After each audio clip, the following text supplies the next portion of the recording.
Did you want to offer a couple minutes? Hi, everybody. My name is Wayne Pepper, and I am the CEO and co-founder of a new housing company here in Arlington, and we're called Perch Houses. And our business is we acquire single-family homes in the area, and we retrofit them. And then we rent them out to 3 to 4 women over 55. And our goal is to create affordable housing options here in Arlington, but also to promote co-living and to create an environment where people aren't isolated. And then we have a health service that we add to that, that's sort of a health concierge service to support people. And our ages range from 55 up to about 75. And we are currently acquiring lots of houses in the local area. And it's nice to meet you all, and I look forward to working with you hopefully in the future. Thanks. Great, thank you. Okay, is there anyone else who would like to offer public comment at this time? Seeing none? I'll turn it back over to you, Jennifer. Thank you so much. Sorry to be a few minutes late today. Beg your pardon. I guess the world is going back to work. Thank you so much for being here. It is pretty wonderful to see people in person, and I'm very, very grateful for your participation. Let's see. We don't have any introductions, and so I think the first, yes, do we? Oh, yes. I think the first order of business is to approve the July minutes as written.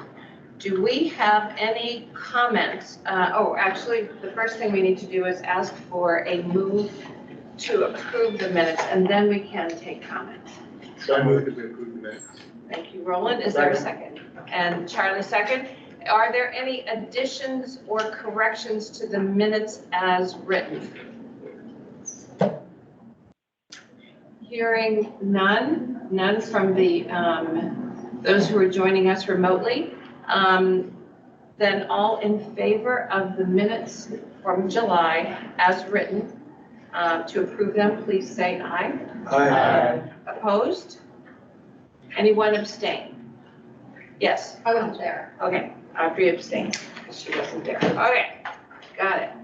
Okay, the next item of business is the chair's report, and I am sure that, let's see what we have to say.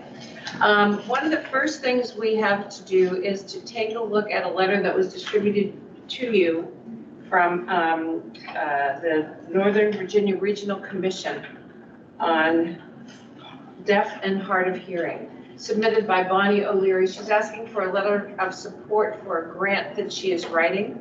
Many of our issues are coordinate with those who are deaf and hard of hearing, because many of our older adults have this health issue. So the letter was distributed. It was approved by the executive committee. Do we have any comment further on that letter? I guess the first question would be, do we have a motion to approve the letter of support to NVRC? So moved. Okay, Second. thank you. Any comments on the letter? Any concern? All right. All in favor of the letter of support for Bonnie O'Leary, say aye. Aye. Anyone opposed? Anyone care to abstain? Okay. That's one of the first items of business. The second item of business is that we have some, do we do this now? Do we do the recognitions now? Not yet. Oh, never mind. We're not doing that yet. Okay. The second item of business has to do with the fact that we are looking for candidates for the commission, and we know that we do have some individuals who have completed their second term, and this will be their last meeting, and we'll talk about that later. We do have 2 candidates who have submitted proposals. Oh, wonderful. Adele McClure is joining us online, and we're delighted to have you. Thank you so much, Adele, for being with us. And the other one is Amanda. Are you there, Amanda? Thank you also. I am here. Hello. Hello. Thank you very much for joining us online. We appreciate you taking the time to come before us. So just last week, the the clerk up for the county board had a meeting and talked about being more expeditious in reviewing applicants. So we are trying to move forward. The first order that we have gone through with an applicant is that Helen and Rachel meet with them and talk about the logistics, the details, when we meet, why we meet, so on, and what our mission is, and share those administrative details with the applicants. The next step for Adele and Amanda would be that we talk to them as chair, co-chair, and then some committee members, so that you all have a chance to meet the applicants, and frankly, so that the applicants get a chance to meet you, so that they don't come onto the commission unaware of who some of their partners are going to be. So we'll be moving forward with that as soon as Helen and Rachel give us the go-ahead. But I'm very excited. We have two wonderfully qualified individuals who have agreed to or submitted their application to join us, and we still are looking for a few more good souls. So if anyone does know anyone, please keep the word going out there. We frankly, as a commission, compared to some of the other comments I heard the other night, are doing really rather well. There are commissions that have too many applicants. There are commissions who have no applicants. Someone said she had been chair of the commission for her particular commission for 6 years, which I find kind of shocking. But anyway, that won't happen here. So the other thing to talk about a little bit as we move forward in our conversation about Age Friendly today is that as I was coming on to the commission, we reshaped most of the committees to align with the topic areas of Age Friendly. And we have completed our report. It has been accepted wholeheartedly by AARP, and we're about to begin that next conversation, what was undone, what issues have come to fore, and how we need to move forward. It could mean that the committees align in a whole different way. It could mean that they stay relatively the same. One of the ones that I'm looking at, Herschel, we felt strongly that legislative was really important because it covers the gamut of what we do here, and it also is one of our voices into not only NVAN, our regional partner, but also into speaking with our delegates directly about what our needs are in Arlington. So that may or may not change, but I just wanted to introduce that to you as a way that we move forward. I think that's it for me. So I will be quiet and we'll move on to the nomination and election of the chair and vice chair. So not very, some people were a little shy about this, but I am delighted to report that our vice chair, William Way, has put in his name to step up and become the chair of the commission, starting with the next meeting. And we are also delighted that Kathy Cameron has agreed to step forward as the vice chair. So I would like to put those names in nomination and ask if there are any other nominations from the floor at this time. Okay, so may I have a motion to close nominations? Thank you, and seconded. Okay, all in favor of recommend, now what we do is we recommend to the county board that they name these individuals as chair and vice chair the next year. Is that to do each one individually? Yes. Okay, so we're gonna do each one individually. No.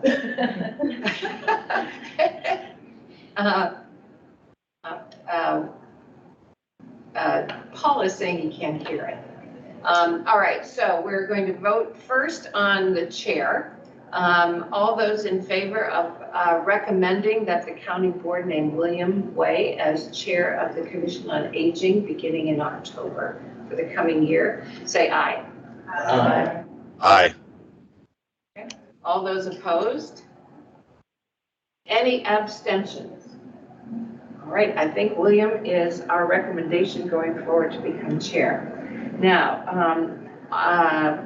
may I also have a vote on the vice chair? All those who are in favor of Kathy Cameron serving as our vice chair for the coming year, say aye. Aye. Anyone opposed? Okay, any abstentions?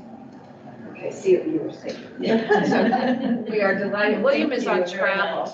William is on travel, or he would be here. Kathy, thank you so much. The next step is that we recommend this through our liaison, who is now Libby Garvey, since Katie Crystal has left. And she will put those names in nomination. It'll be part of the consensus agenda at an upcoming commission or county board meeting. Okay. And now I think I turn it over to you guys for the next item on the agenda. Okay. So we do have two commissioners who have completed 6 years of service to the Commission on Aging. And so we would just like to recognize each of them and say a special thank you. The first, Cheryl Beversdorf. Cheryl has made her contribution through the Public Information and Outreach Committee and just done a fabulous job in making sure folks are aware of the issues and that older adults are out here. So Cheryl, thank you for your service. Thank you so much. And hopefully that you will stay engaged with us I'll be sitting back there. in the back. Okay. Okay, good.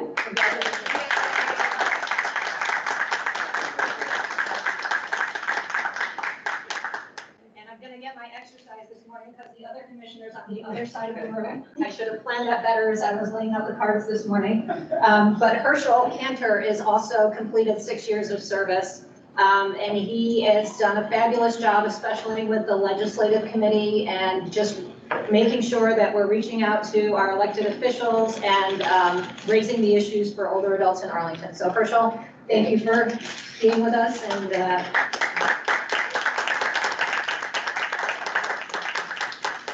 If I'm allowed to say a word, and I apologize for not being here on time. I think, first of all, I don't know that we could have a better voice in Cheryl, who represents us both through our Arlington County radio station, as well as her podcasts and television. She really brings the issues that we think are concerning to light to others, and I think shares our message with a broader audience. So Cheryl, I'm personally gratified and hope that you will continue to sit in the back with us.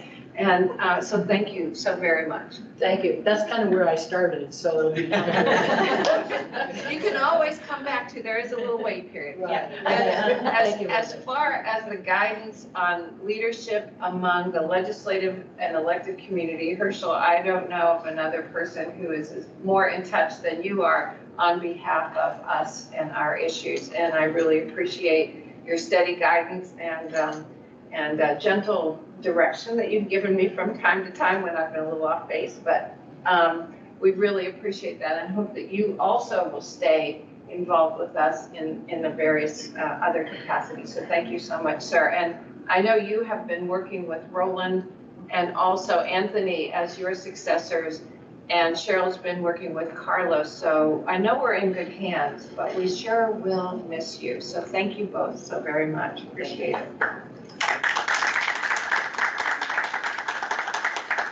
And of course, we have to recognize our phenomenal chair of the Commission on Aging for these past few years.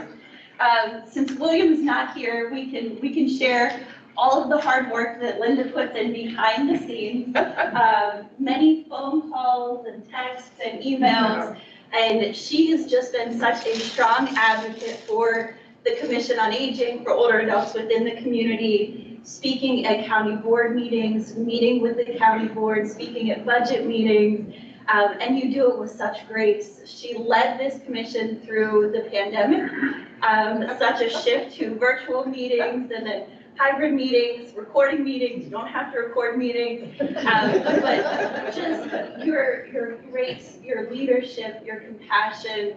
You are such an amazing person, and we have been so blessed by your leadership over these past few years. So we have just a small plaque of recognition. Thank We you. of course have a certificate of recognition for you as well. And Maimuna, Helen, would you like to say anything? Thank you. Linda, it's always, you are an admiration to so many of us, and I remember when. And now you have completed so many years of doing the leadership route for us and just advocating. I know that you hold very dear advocacy for Arlingtonians and those especially vulnerable populations.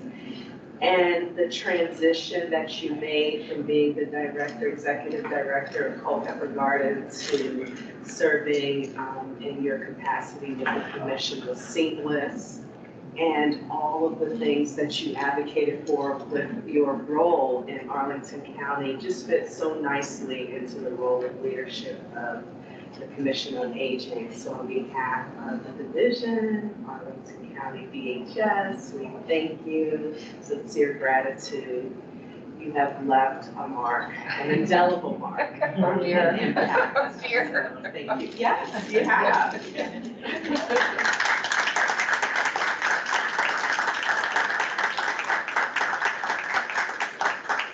And the only thing that I would add to that is Linda still has one more year on her contract. So even though she won't be chair, she's still gonna be here with us. She's not allowed to go. She's not allowed to go to that road. I'll just be the spoiler. Well, thanks, that is wonderful. It's been a great honor, and I know we're in good hands and with very knowledgeable people, and I'll be around still to be cranky whenever you need me to be with somebody. I'm there for you. Okay, thank you. Oh, my goodness. All right, now it's time for your staff reports. Okay. All right, so good morning, everyone. It's good to see everyone here in the room, all of you online, and to be together again this morning. I hope you all had a good August break. I know September came around quickly for me, so I imagine it did for some of you as well, but it is good to be back together and back to work on these issues. I have just a couple of updates. First of all, I feel like a broken record when I say this, but our ADRC, the Aging and Disability Resource Center, continues to see high volumes of requests for emergency financial assistance as well as shelter requests. And just a couple numbers for the county fiscal year to date. So that started July the 1st, so 2 months worth of data. The team has already seen over 1,800 contacts into the ADRC, 57 shelter requests, and they have fielded requests for over $200,000 to prevent evictions and or keep utilities up and running. So the volume does continue to be high. If we keep up at this pace, we will exceed what we did last county fiscal year. And it, the staff is just doing their best to be able to keep up with that. We do have a social work intern in the ADRC this year, and she's with us in the room. Jocelyn, would you just stand up, please? Jocelyn Milano is completing her MSW degree this year, and what better place to learn about interacting with people than in our Aging and Disability Resource Center. So Jocelyn, we're really glad that you're here with us and supporting the team this year, and I do think you're going to learn a lot. So thank you. Ellen, what school? George Mason. Okay, the VICAP team is gearing up for open enrollment, and Charlie Sabatino, one of our commissioners, is also a volunteer with VICAP.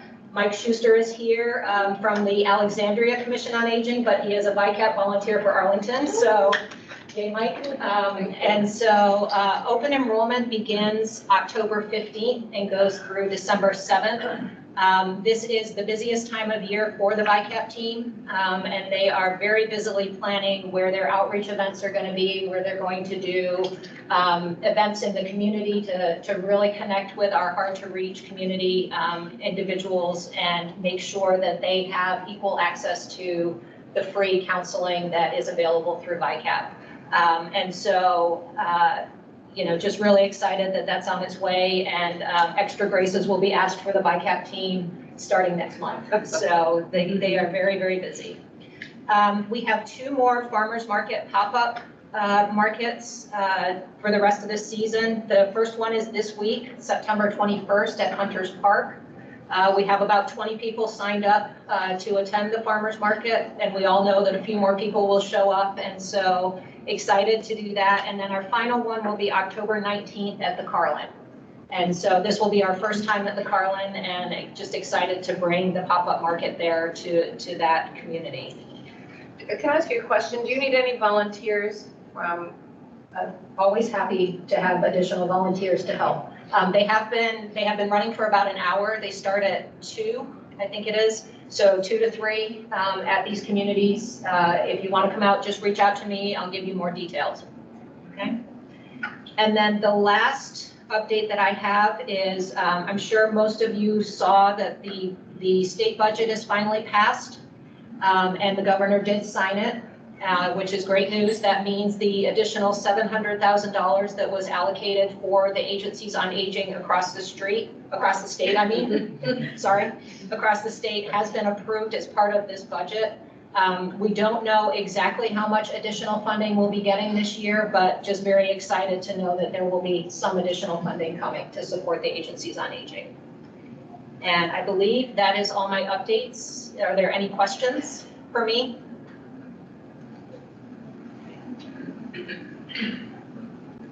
Seeing none, I'll turn it over to Rachel. All right, good morning, everyone. It's good to see you all in the room and virtually. It is hard to believe that we are in September, but I think some of the leaves falling and the colder temperatures and pumpkin spice reminds us that it's fall. There's many special events during the month of September. One that I really do want to highlight is September is Suicide Prevention Awareness Month. And just this past year, the national hotline to access services changed to 988. So if you know of anyone who may need services or supports, please do promote that information, that number. Older adults, especially older adult males, are some of the highest risk groups. So just taking a moment to educate yourself about some of the resources and being sure to pass those along to anyone who might need it. Again, that number is 988. Rachel, can I ask a question about that? Yeah. How is the county connected with 988 when they get calls from older adults and connecting them to local services that they need mental health? Is there a direct connection with those, I think they're regional, those who are answering the 988 calls? Yes. So many of those will go directly to emergency services, will connect to emergency services. All of our law enforcement, or I think most of our law enforcement are crisis intervention trained as well. And then Virginia launched the Marcus Alert System within the last year, I believe. And so there's also coordination among behavioral health, mental health, the hospital, law enforcement around services as well.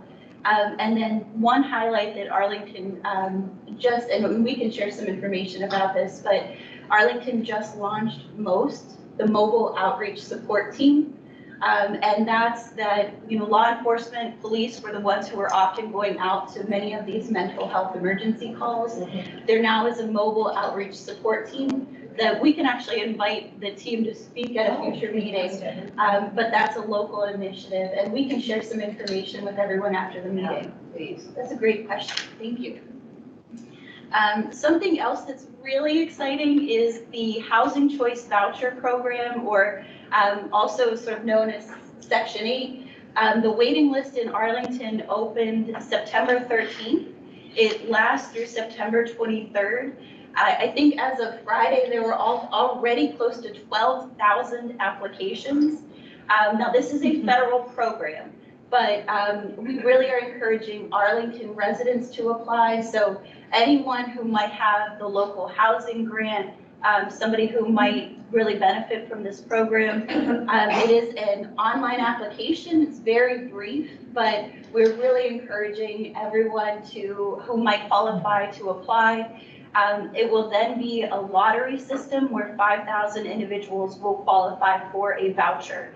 And that is a voucher that is portable, so that you can take that anywhere in the United States. But the last time this opened was 2012, so this is a really big deal, and there's still a few days for people to apply. Can I ask a question? It came up in the executive committee as to why a lottery. So if you would give your official explanation, that would be great. Yes, and I served on the planning team, so I actually know the answer for this. But in 2012, it was a first come, first served basis. And so, for anyone who was here in 2012, we had to wake up at 12:01 midnight and apply. But for individuals who technology may be a barrier, access to internet, especially 11 years ago, English may not be a first language. There were a lot of barriers. So there was a sentiment that this is a more equitable option, and there will be priority based on specific categories for individuals of all of the applicants. Thank you. I think that's very helpful. And then just a few more updates. As Helen mentioned, the Aging and Disability Resource Center is continuing to see housing and homelessness as a great need. We've been working with our housing and homelessness continuum of care, and thank you all for your advocacy of attending the listening sessions at the library in the community. Older adults have been elevated to a target category, a focus category within the continuum. We are also launching a homelessness amongst older adults task force. This group will meet on Monday, September 25th at 10 a.m. on Teams. If anyone is interested or passionate about this topic, we are inviting stakeholders from throughout the community, but also some of our national stakeholders to really weigh in on this issue and what potential solutions might be. And again, another shout out to Cheryl at Aging Matters. She hosted Yolanda Stevens as well as Catherine Skiba to focus on this issue on a recent Aging Matters episode. And there's hope. I know every time we come before you, we share that there's a growing need, but there's also hope. There's some creative solutions. It's just being able to work together to identify those solutions and implement them. Rachel, can I ask a question? Does LSNV have sufficient resources to represent the people who need representation in eviction proceedings? The short answer to that is no. But that's a great question. We work very closely with legal services in Northern Virginia, but I think staffing is a constant challenge, and with such a great volume, their staff usually will try to be on site at the courthouse when the notices are served. But just because of staffing issues, they're not always able to do that. We do work closely with them, that we receive a list of who's on the docket to try and do prevention. But legal services, I think just with the need, it's hard to be able to keep up. But thank you. And then as Helen mentioned, we've been working all of our programs within our division, within the Department of Human Services, has been working on performance measurement plans. And so having data to really tell the story and the impact of our work. As she shared, we've been tracking shelter referrals, and from 2022 to 2023, we saw an uptick of 80% of shelter referrals for adults 60 and above. Our adult protective services team has seen an increase of 97% of the individuals served from 2022 to 2023. And we'd love to come and share some of the data at a future meeting with you all, but all of our programs have been working on some of those metrics, and that directly feeds into sort of budget season as well. And then just the last thing I wanted to update everyone on, we've been working very closely with the Carlin, one of our independent living residences for older adults. Helen and I have gone out and met with a number of the residents. We've had some listening sessions, and we are still working very closely with the residents, with the Carlin's corporate offices, which is RHF, as well as staff from community planning and housing development.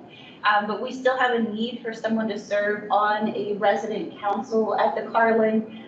We have staff, we have our friends from AFAC, from the food bank who are interested in serving. I'd love to have somebody from Neighborhood Village. but really just building up the resident council so that we can address some of the challenges that we're seeing, but also ensure that some of these issues do not continue into the future and that the residents have a voice as well. So if you are interested, please let me or Maimuna know. But I promise it's not going to be a heavy lift, and the residents are just amazing and really fun. So it will be a fun meeting as well.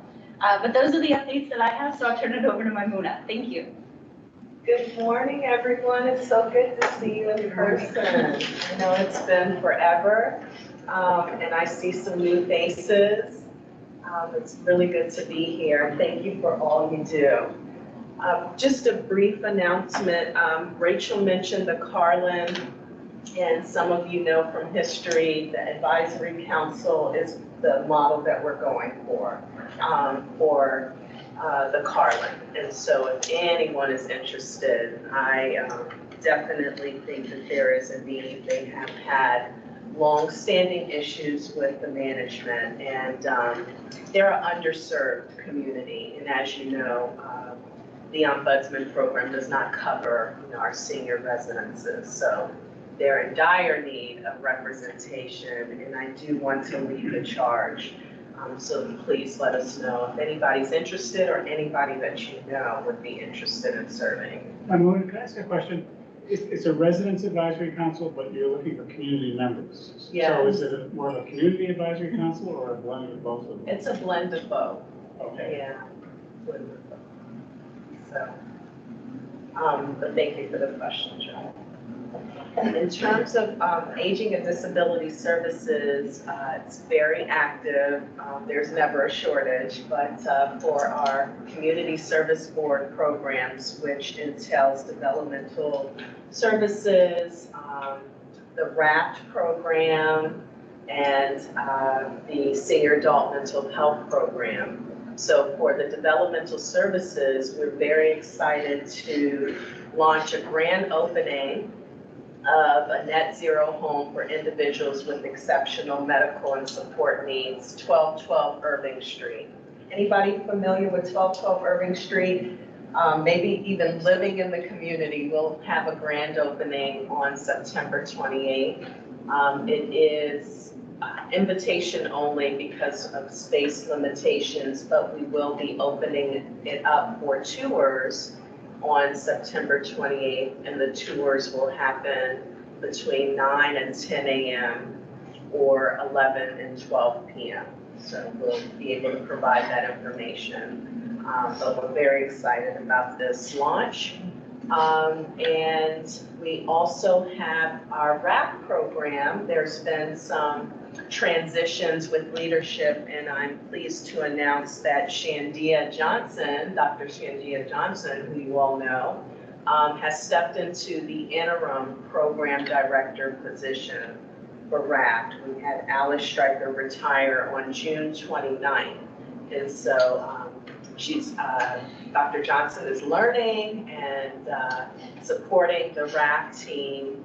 And we will be launching a special video, thanks for consultation, Erica, at the NBAN Legislative Breakfast to just acknowledge RAP, the years of it being serving the region in terms of a diversion program for older adults not to be placed in psychiatric hospitals, but coming back to their community. So we'll be launching that video for any of you that are attending the NBAN Legislative Breakfast on Wednesday. I can't believe it. Almost at the end of September, September 20th. Okay, but that's all I have. Are there any questions? Will that video be posted on the website? Yes, we do plan to post it on the website. Very good question. Maimuna, I know, and I'm trying to remember because I do so many programs, but I know I did a program not too long ago on RAP as well. Did you? Yes. Do you have that link, or do you want me to send that to you? Could you send that? Yeah. And you probably did it for the RAP dementia program. Yeah. Well, RAP has expanded to RAP dementia, and Right. that launched in January. So we'll also be highlighting that. 55 and over, by the way. They accept 55 and over.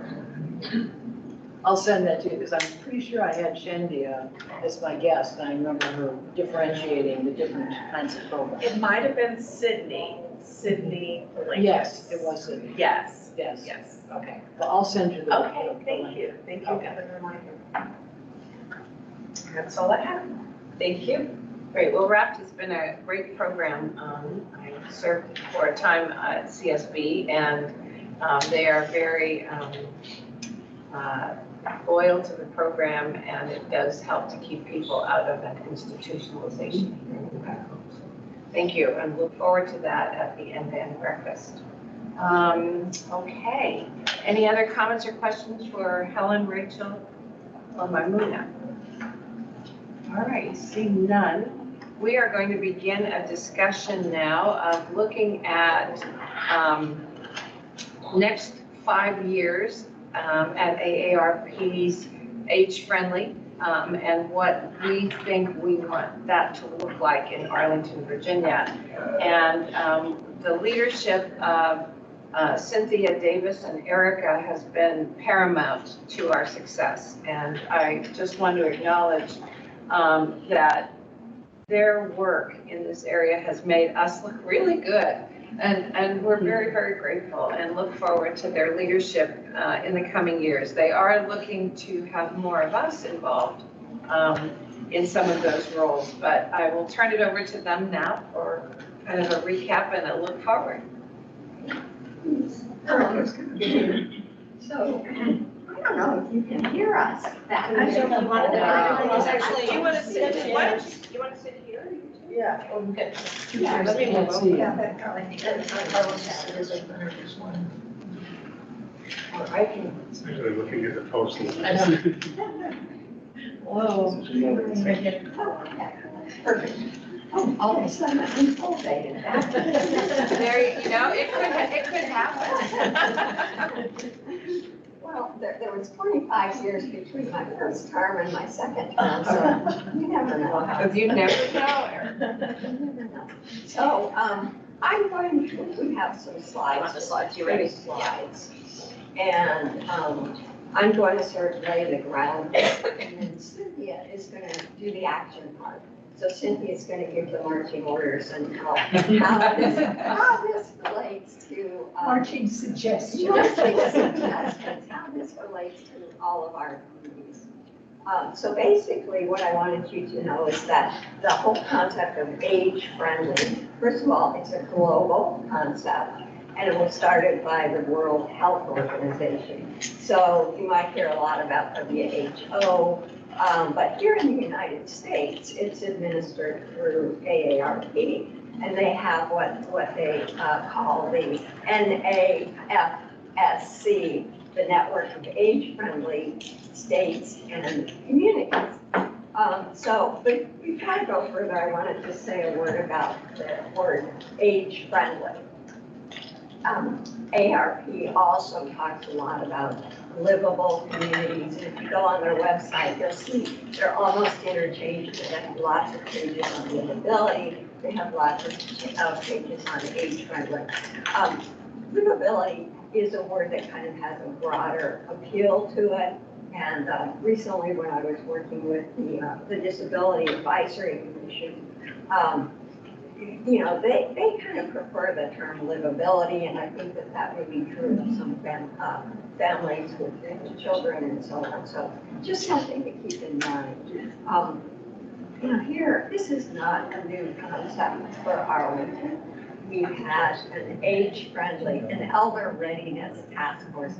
Who's here that remembers the elder readiness? Maimuna does. Joey Board, our far-reaching county board appointed an elder readiness task force in 2006 and came out with a whole number of recommendations, some of which we're still working on. But then when the AARP age-friendly idea came around, the commission became interested in it in 2016, in 2017, and then in 2018, we actually joined the Age-Friendly Network. And we were the 250th, you can see our little dots. Right? So we were the 250th age-friendly community. Any guesses as to how many there are now? Okay, there are 786. It's gone up even since then. 786 communities and 10 states and 1 territory. And so what does that mean if somebody's an age-friendly community?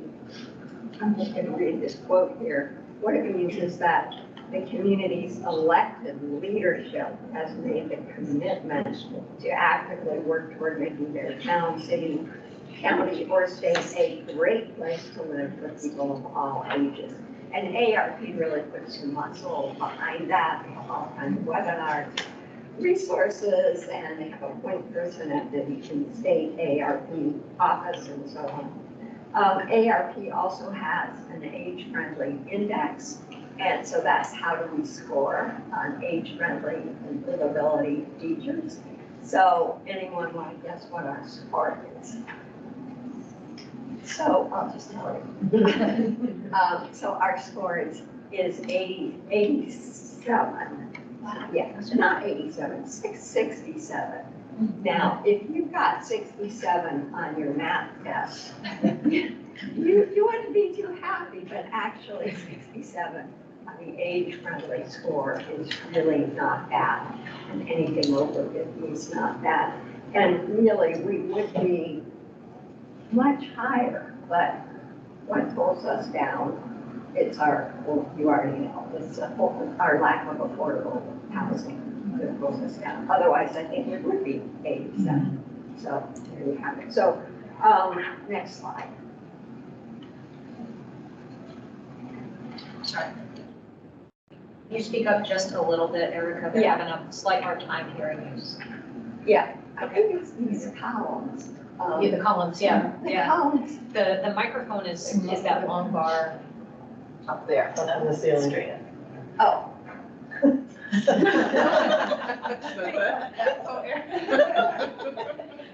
Okay, so here you will see the 8 domains of livability. And so the ARP age-friendly concept is built around 8 domains of livability. And I think that this is actually an interesting slide because it shows the 8 in terms of the built environment versus the social environment. So you see the 3 top domains, housing, transportation, and outdoor spaces and buildings are the built environment. And then the rest are the social environment. And so localities can sort of be flexible about their domains. So we've had housing, we've had transportation, and we've aligned our committees that way. We don't really have outdoor spaces and buildings, but we sort of, some of that touches on housing and transportation.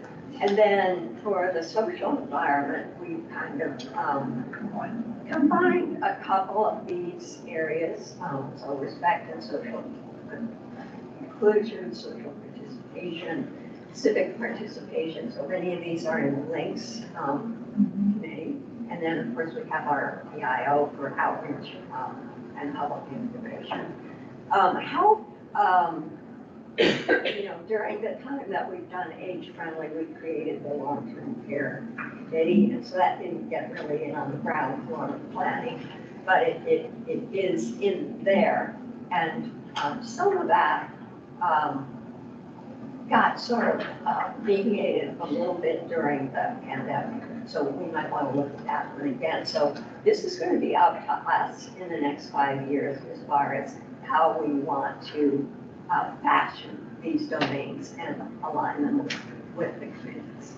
So with that, I'm going to turn over to Susie. Okay, there is, to be an age-friendly community means you work with this 5-year cycle, which is basically a strategic planning cycle. You recognize this, I'm sure you've all done this. The first year, you do your sort of, the first year you get admitted, which is 2018, or when we were approved to become part of the age-friendly network. Year 1, you do this says survey and listening sessions. It's basically assessment and getting ready to do your plan. Then you create your plan, and then you have years 3 through 5, you have 3 years to implement and evaluate. And then it starts over again. Where we are right now is year 5. We did the plan in the beginning. This is the one we got approved in 2018. And then we did our 5-year report that we just turned in June. So what we do now is we start over again. Fortunately, it should be easier because we know what we're doing now. And we have work to build on. So we can say we learned this along the way, and here's how we want to move forward. But basically, we have this year to kind of redo our plan and say, here's how we're going to build on what we already have and move forward. And by next June, we submit the new plan.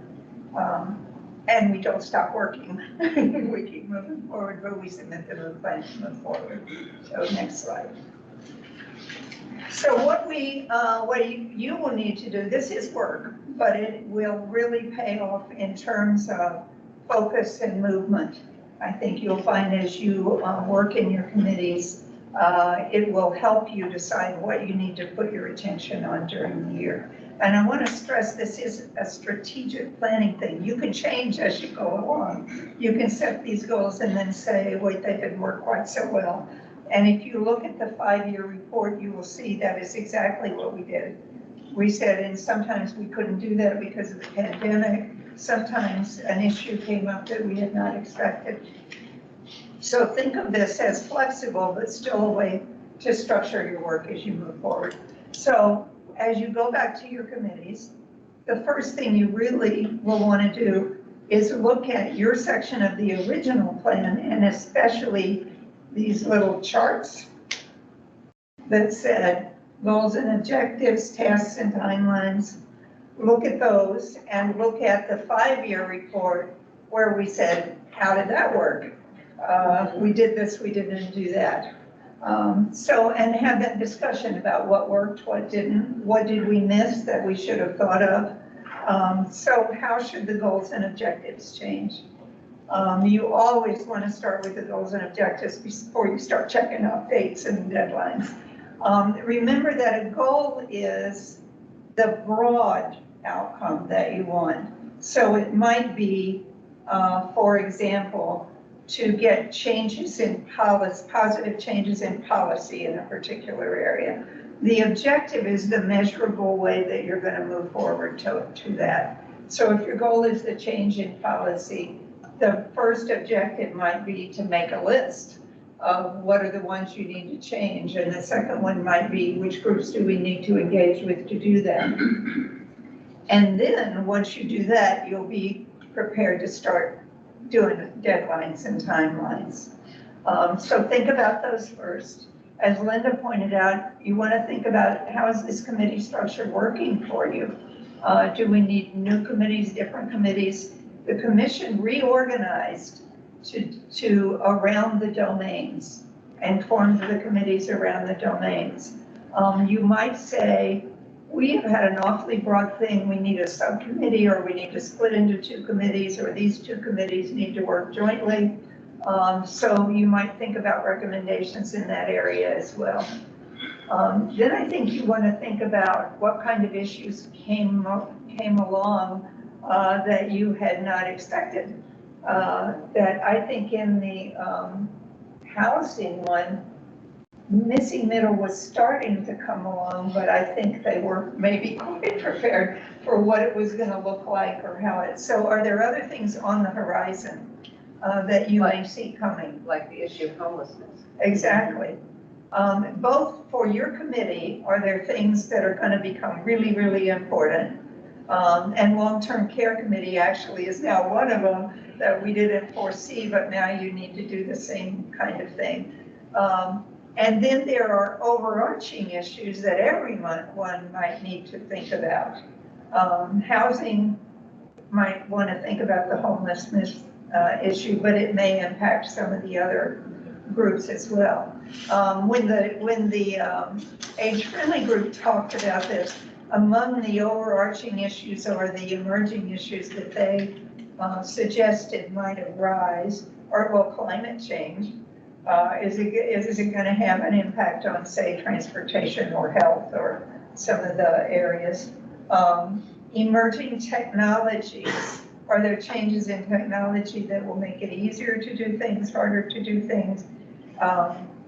Does it raise human issues like the scam against elderly people that the civic participation group has been talking about? LGBTQ issues, when you're talking about outreach, for example, or housing, do you want to think about, are there issues that are particular to these groups? And obviously, equity issues across the board. Health equity is really, really important. And equity for minority groups, specifically in the area that you are working in. So try to have that discussion as you frame your plan for the next 5 years. Did that make sense? Does anybody have questions? This is the fun part to me. Where do we want to go? How do we frame that discussion? Then we had a suggested timeline, the next slide. When the age-friendly group talked about how to get ready by next June, we came up with a timeline that basically has triggers every couple of months so that no one would really fall behind and you would know that you will have done what you need to do to keep moving forward. These basically, what look like deadlines there, are their end of the month, but it could certainly be, it happens at the commission meeting that month, where each committee does their update and report. That might be a good time to do some of this. So what we were suggesting was, we're having the September discussion now, obviously. In November, the committees would present their proposed new goals and objectives for their domains so that the rest of the commission can kind of react and say, oh, that makes sense.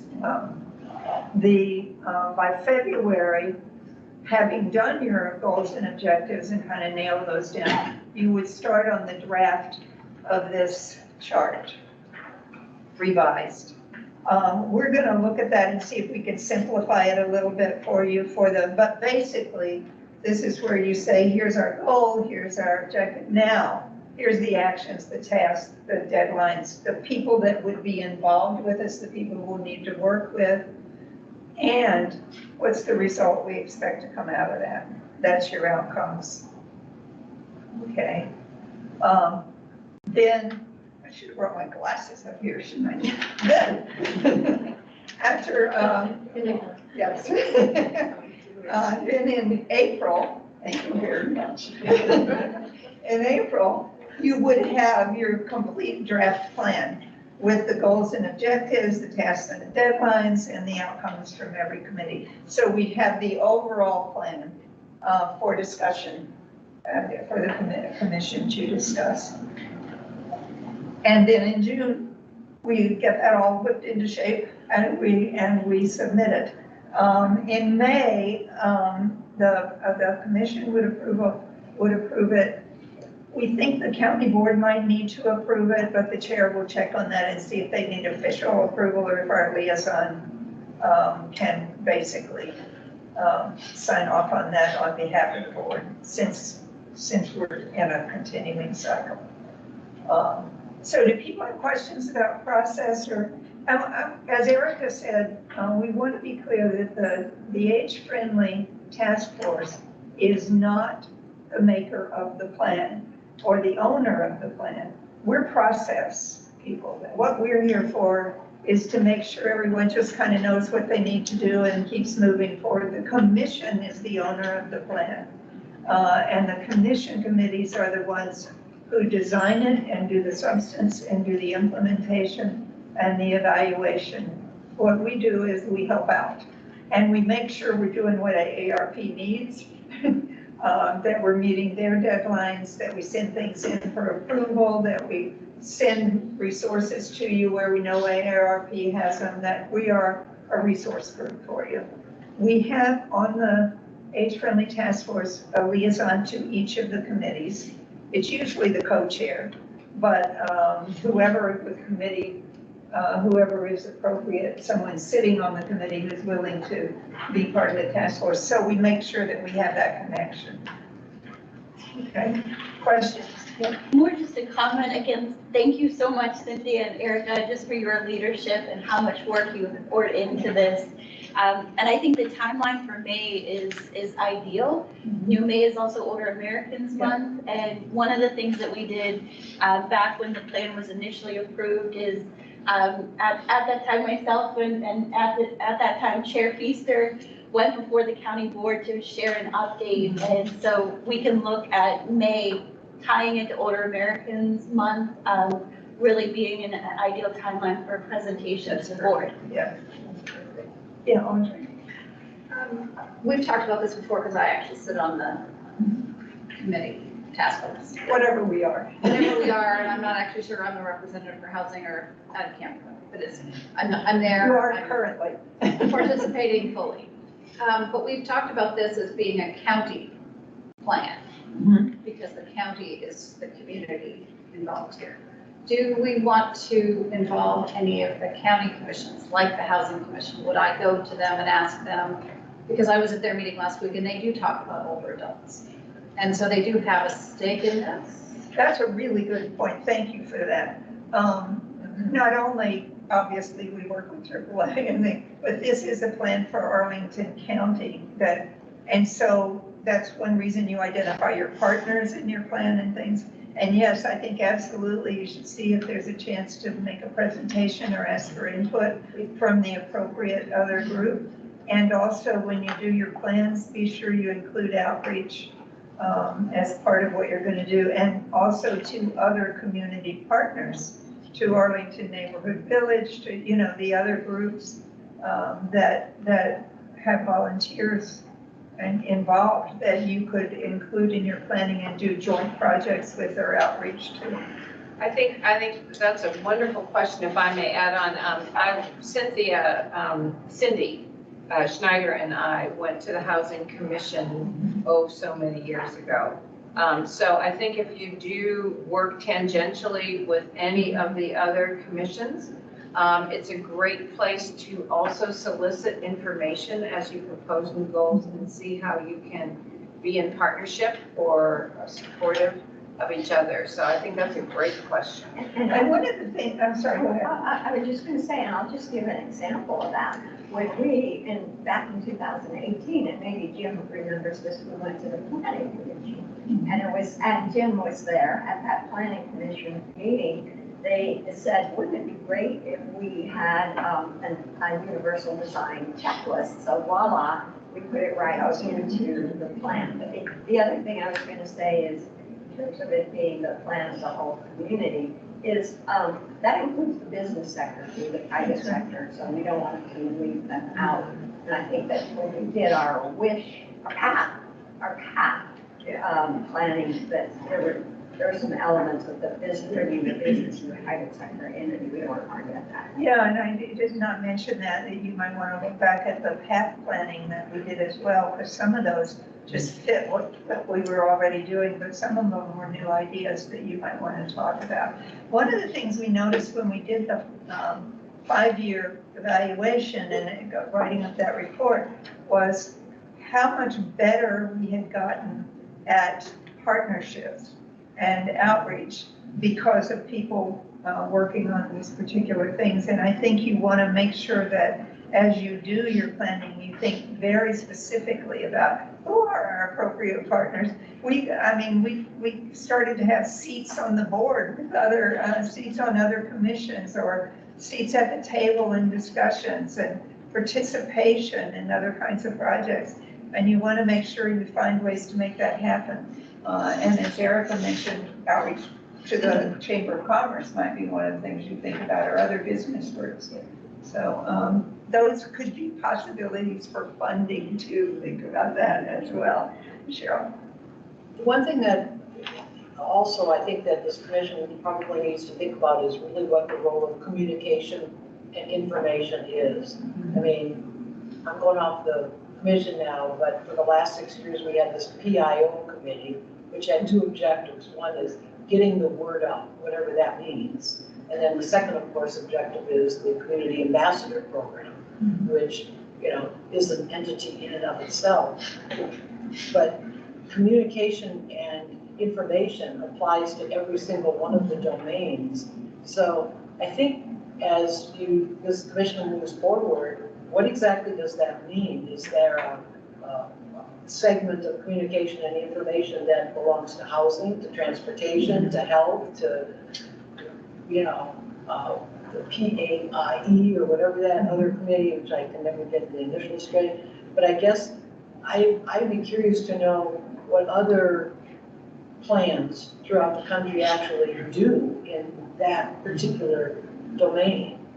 Is it applicable to others or not? But I think that's a new way to think now, and especially also not only in terms of the age-friendly plan, but the committees and what the goal is, because it always seemed a little amorphous when I was chairing the PIO, and I haven't talked with, I found out via email that Carlos is in Seattle today, so I haven't really had a chance to talk with him. But it just seems like as you go forward, there might be something to think about. Yeah, at the very least, you might think of it sort of, part of it as what we said about the legislative committee. It touches everyone, and you want to make sure that you say, we're going to touch base with them here, we're going to ask for this kind of information, we're going to provide this kind of it. So it might be that. There are some concrete things that still maybe belong in a separate, the senior ambassador program, the community engagement forum, the revision of the presentation on the county. Those things were real concrete things that the committee worked on that might still be, but how you do the communication across the board is a question everyone's going to want to talk about, I think. Right. What else? I was just going to add, you created when the listening sessions happened for the first plan, there was a list of questions that whoever was going to the various community commission, advisory groups, civic associations. And so that was, I think, really helpful because it also provided some consistency in the questions, but variety in the responses. So That's right. that might be something helpful to share. We had a little PowerPoint that you could take out and said, here's what age-friendly is. We need to hear from you about what you think it is. And we had a version for going to other commissions, and then we had one for going to community groups, I think. So that could be quite useful to work on as well. So. We had a retreat or whatever, where we ended up with this big, complicated thing, all kinds of arrows and things pointing. And it sits on the table at my house, and I walk by it every once in a while. Sorry, I didn't bring it. How did that fit in? Was that the path? That was the path. You know, I don't think we tied those together well, because we did that. Yes. I think it's a great thing. It was a great experience, but I don't think we always said, but how is this going to fit with what people are doing in age friendly? And so this would be a great thing to. But I think we could absolutely take a look again at because we said, you know, our North Star was 2027, right? And so looking at all those things, we said Arlington will be for older adults in 2027. How do you build that? Maybe the goals aren't the ones that we should be working on, but the picture and where we want to go is the same. And so, you know, I absolutely think it could play well into your discussions in the committees. So if you don't have that, ask Helen. That's right, I've got more copies, right? I think what this did is it helps you kind of take the blood pressure of where you were with age friendly, but it also pointed out to opportunities coming up, as you have mentioned. So, I Yeah, think things came up it's that cool. had not come up in the, Right. I think these are always moving targets. Right. So this is a chance, the reason there is this cycle is your chance to step back and say, what did we miss? What did we do well at? Where do we want to go next? And this is a real opportunity to sharpen your vision that way. And so the committees, just to bring this sort of down to a practical level, over the next couple of months, when you're scheduling your committee meetings, schedule in some time to talk about the goals and objectives. Because otherwise it won't happen. Because we all have so much to do.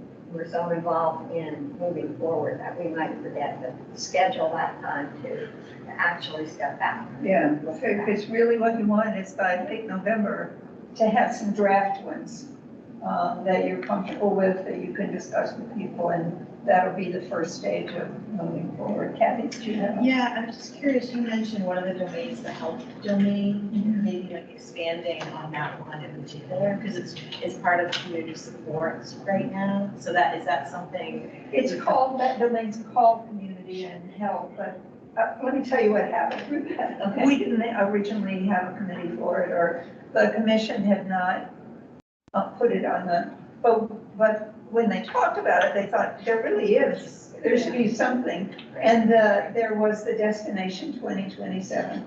So basically, what happened was we put that in and said, we're gonna work with Destination 2027. It won't necessarily be our project, but we'll make sure we have a liaison, we keep track. But I think that Destination 2027 got kind of derailed by the pandemic. And then the commission realized we need a long-term care committee, and there are things that came up there. And so that terrain looks quite different than it did before. And I think it really, Maimuna, your group's gonna wanna talk about that. But I think in general, people might wanna talk about where you overlap with health equity questions and things like that.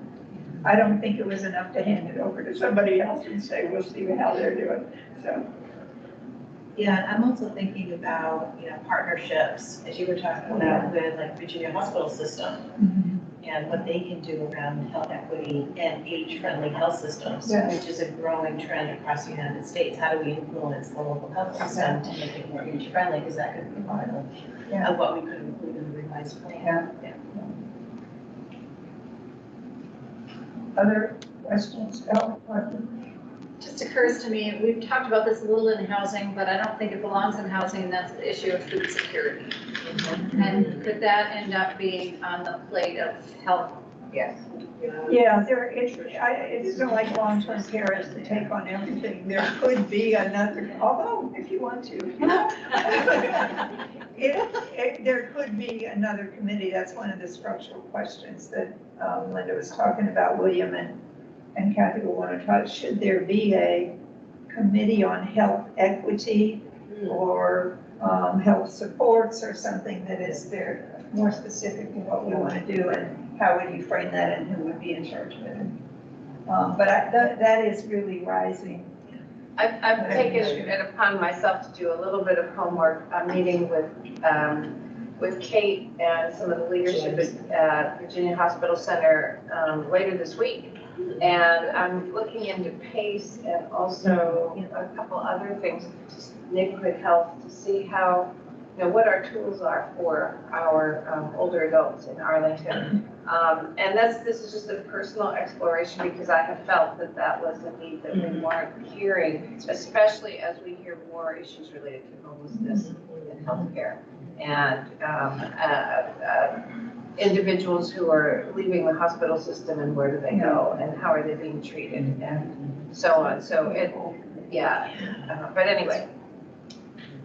So I will report back when I get more information. I would just take it one step further, and I'm looking at Kate here too. It's not only health, it's wellness. Right. And so it's so huge. And in fact, again, in terms of Aging Matters programs, most of them are health and wellness. I mean, that's usually the biggest category, so. It could spread across several committees, the wellness part might be part of the participation and engagement thing. It doesn't, you don't have to have one huge committee that takes on everything. But Right. so that's a thing that William and Kathy will have to think about, as well as you guys.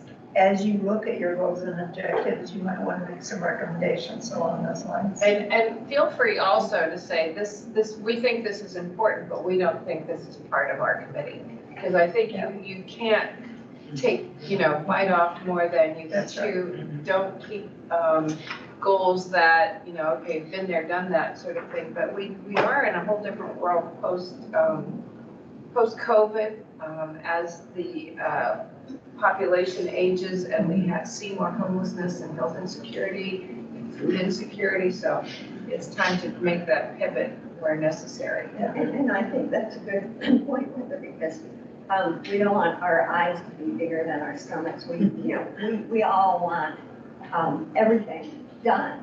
And it would be easy to come up with so many objectives that we can't do them all. Yeah. Or that they're so big that we can't get our arms around them. So I think it's better to focus on something that's doable, practical, so if you could come up with maybe 3 or 4 concrete things, I think it will move along better. And think about rolling it out over time too. You focus on something the first couple of years and then have a later timeline for something else to rise up as in importance if you get that first. Think about stages. Can I ask a question also? Because I think Cheryl made a really good point. And that is that we have a lot of issues and concern about health and wellness. We also have a lot of programs on health and wellness. So we're looking for kind of emerging issues or places where we think we could have an impact, perhaps somewhere along the way of health and wellness that needs to be addressed and hasn't been. So. Yeah.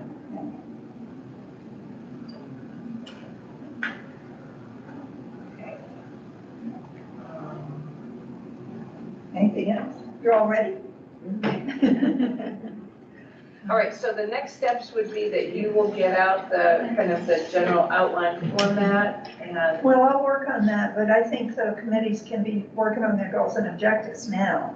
And we'll work on the chart, but that's really tasks and timelines, so that can be further down the line. If you need help, you do have a liaison to your committee. And we are always very happy to help. And talk to the other committees as well about how they did things. But I think if you look what's here, you can also see online the other age-friendly communities, their plans are all online. I would only warn you that every one of them has a different situation. Right? When we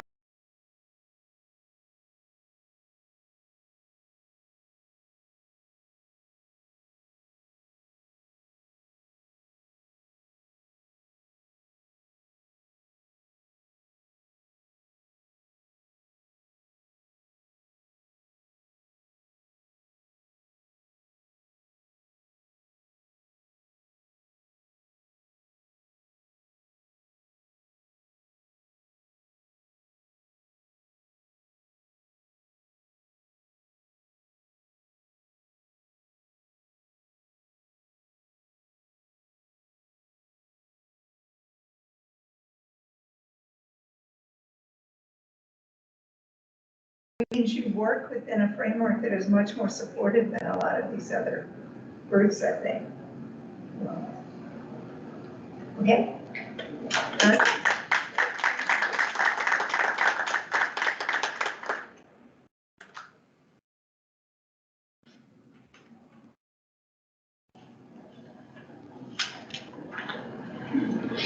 I guess one other question I have for you all has to do with the idea of the listening session. Is it comfortable for each committee to choose that they might want to go out into different audiences and ask? I know transportation has probably been the leader in this, Jim, about going to different communities and hearing what their concerns are. Yeah. Do you have any early on advice? Because I would think that would be an early part of this new planning process is getting out to the community in some way. I think some of the committees already have those bridges built. Like like with housing commissions, and we can go ahead and make that connection. But then beyond that is reaching out to new groups, and that might require a little bit. Yeah, if you want a presentation, I think you could really use a version of this. And I can modify it a little bit so you could use it, and it just says, here's what we are, here's what we're thinking about, we need your suggestions. And actually, we have our old presentation that we gave to many groups, including the Chamber of Commerce. Yeah. So we have all. I think that would be great to make available. Yes, Jim? I just might say that it's been our experience that when you go out on these listening sessions, at least for transportation, people don't want to hear from you, they want to tell you. Yeah. And so there's an awful lot they want to say. There's also, I think, some good reason to amalgamate this and send more than one committee to each.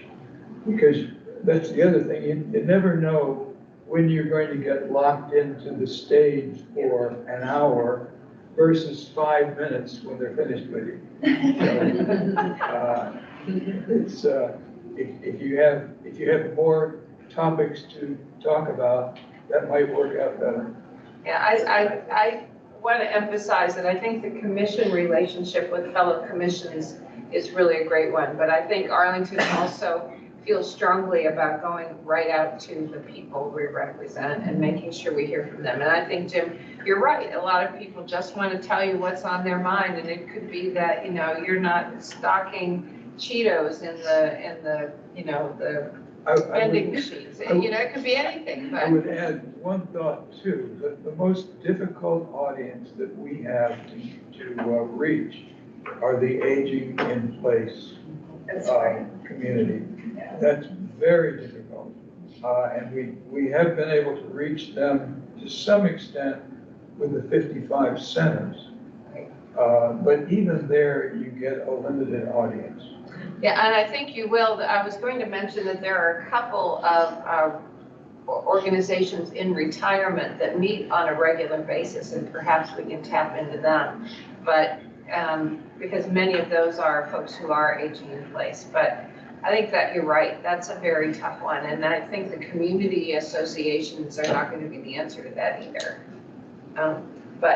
If you make an inroad into an audience that you think is important, if you'll share it with us so that we have the benefit of your suggestions, be really quite helpful. Some of them may be faith oriented.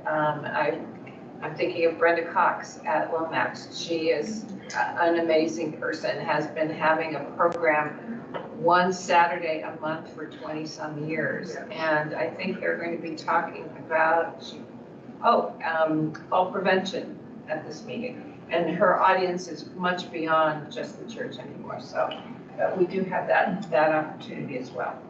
Okay, thanks so much. It kind of is stimulating and scary at the same time. Okay. Does anyone have a comment before we move on? Yes, I do. This is Claire Jacobson. I'm on the phone. Okay. Go ahead, Claire. Cynthia Davis gave an excellent presentation to the NARFE Arlington Chapter 7 a while ago. And I think that's probably an organization where we can present again, later on this year and say, here we are again. Either Cynthia Davis or Erica come back to the NARFE Chapter 7 Arlington and say, here we are again. We're restarting a plan.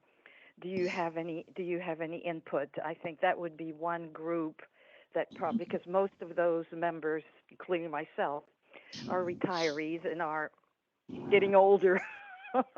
some more than others. So the NARFE Chapter 7 would be a good organization to keep in mind for later on this year when things have gelled up a bit more, and alert them that we are redoing a plan. Thank you. Thank you. Also, I know Wendy is on the call. Also, maybe presentations to ANV as well, because those are people who are trying to age in place through help from volunteers from A&V. So that's another, Wendy, sorry for stealing your thunder, but that's another organization that probably would be good to hear from because they are trying to age in place. Anyway, Great. Thank you. Thank you. Right. Thank you very much for that. And I think that that's really quite good advice. And we'll hear from Wendy a little bit later. That's okay with you. Thank you. Thank you so much. We're going to move. Any other comments from commissioners who are online? Okay, we're going to move ahead then to working group updates, and housing and supportive services is first. Audrey? Okay, thank you. Is Erica still here? Yeah. Oh, there you are, you moved. Okay, thank you. I just want to give you an update on our last meeting. We've been involved in a number of different topics.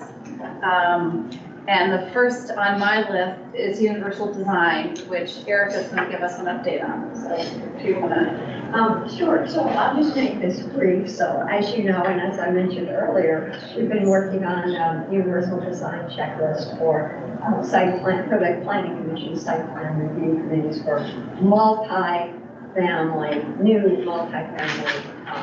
unit development projects that come through. And we had an opportunity, the housing committee, to meet with two members of the planning commission a couple of weeks ago, preliminary to going out to the housing commission and going back to the full planning commission. And they pointed out to us, I guess, how they love the idea of checklists. But they pointed out that it's not a passive checklist, it's an active checklist where the participation of the group, in this case, the commission and the housing committee, at the site plan review committee meetings to push forward the items on that checklist is what really matters. So that's kind of what I got out of it. So it's one of our goals, the housing committee's goals might be to, I don't know, it's a discussion to make sure that we are fully participating as we want or as we can on those site plan review. Erica, can I ask you a question? Does that mean they would not adopt the checklist as something mandatory? It would be something that they would be promoting? So here's what we learned too. They don't adopt it. It's our checklist. It's not their checklist. And they're happy to put it in materials and recognize it, but they don't adopt it. It's our checklist so that different members of the commission or different members of the aging community, let's say Arlington Neighborhood Village or whoever is interested in putting forth these features, these design features, it will be consistent. The consistency is what they want. These are the items on the checklist that we want to push, and here they are again, and here they are again. That's what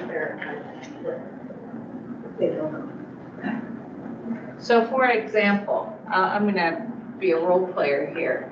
Taking that checklist, if Roland is going to serve as the liaison for Clarendon Presbyterian Church's redevelopment, taking that list and providing it to them and say, this is what we'd like to see in your senior housing, is kind of what the planning commission is suggesting. Is that correct? Yeah, so that there'll be consistency in the priorities, because they said what they were seeing was one advocate would say, we want this, and the other advocate would say, we want this. And so they weren't getting a consistent message. The other thing, if I may, so any affordable housing is going to go not only through our own staff here in Arlington County, but they're probably going to apply for tax credits. And so the organization that used to be called Virginia Housing Development Authority, or Virginia Housing, I think it is today, who allocates those credits so that affordable housing can be built. They have a whole lot of staff who come and make inspections and do various things. And that might be ultimately an audience of interest in informing them as you see affordable housing developments come online. Because there's a whole structure who approves what and who inspects what and what they're looking for. And so that might be something to think about. It was clear that we are going to have to take a much more active role in the housing committee than we were anticipating. Right. I actually attended virtually, fortunately, the housing committee meeting last week because it went to 10 o'clock, which is past my bedtime. And they gave a presentation on bonus density that I thought was very interesting. I'm going to talk about tomorrow. It's on the Housing Commission's website. All of the handouts from last week are now posted. So I would suggest taking a look at that. I learned that it's the county board, not the Housing Commission, that negotiates things like that, bonus density, and whether it's going to be money and how much money. And so the Housing Commission can be on our side and we can certainly talk to them, but somebody has to get through to the board each time and remind them and stay in their face, so to speak, to make sure that they understand the issues. But it's a multi-tiered issue here. Cheryl had a question. I was just gonna, in connection with your report, Audrey, I was reminded when Erica stood up about that movie, that video that we had, like, what was it, about 6 years ago, about that on universal design. Whatever happened to that? I mean, for a while it was really popular, and I thought it was really good. In fact, I used it one time, and I was just wondering how that actually got started. So I and was you know what's aware happening. about that. The housing committee had that in our age-friendly plan too, the distribution of the universal design video for people's individual single-family homes. It's a great video, if you haven't seen it, and it is posted on the website. And so the housing committee at that time, was planning a whole distribution, and then along came the pandemic, and that was one of the items that the housing committee did not do and might be on their plate again now. Yeah, I'm hoping that once we clear this for new development, that we take this on as one of the ways to keep people in their homes. I mean, it's very important to aging at home. That's very important to me. I think it's a more attainable goal because people have a more vested interest in listening to us if it means they can stay in their own homes. And when we talk about single family housing, I want to make sure that we understand that that includes condos that are owned, any unit where somebody has control over what's going on in their unit. I think about single family housing as little standalone houses, and it's not the universe that we're looking at. So universal design, the home ownership study, county is doing a large home ownership study. You've all gotten a letter in the package from Helen. It's a letter that we are designing for the county board to talk about the issues that we think are specifically important to older adults. And they include things like the real estate tax relief and our interest in getting that reviewed.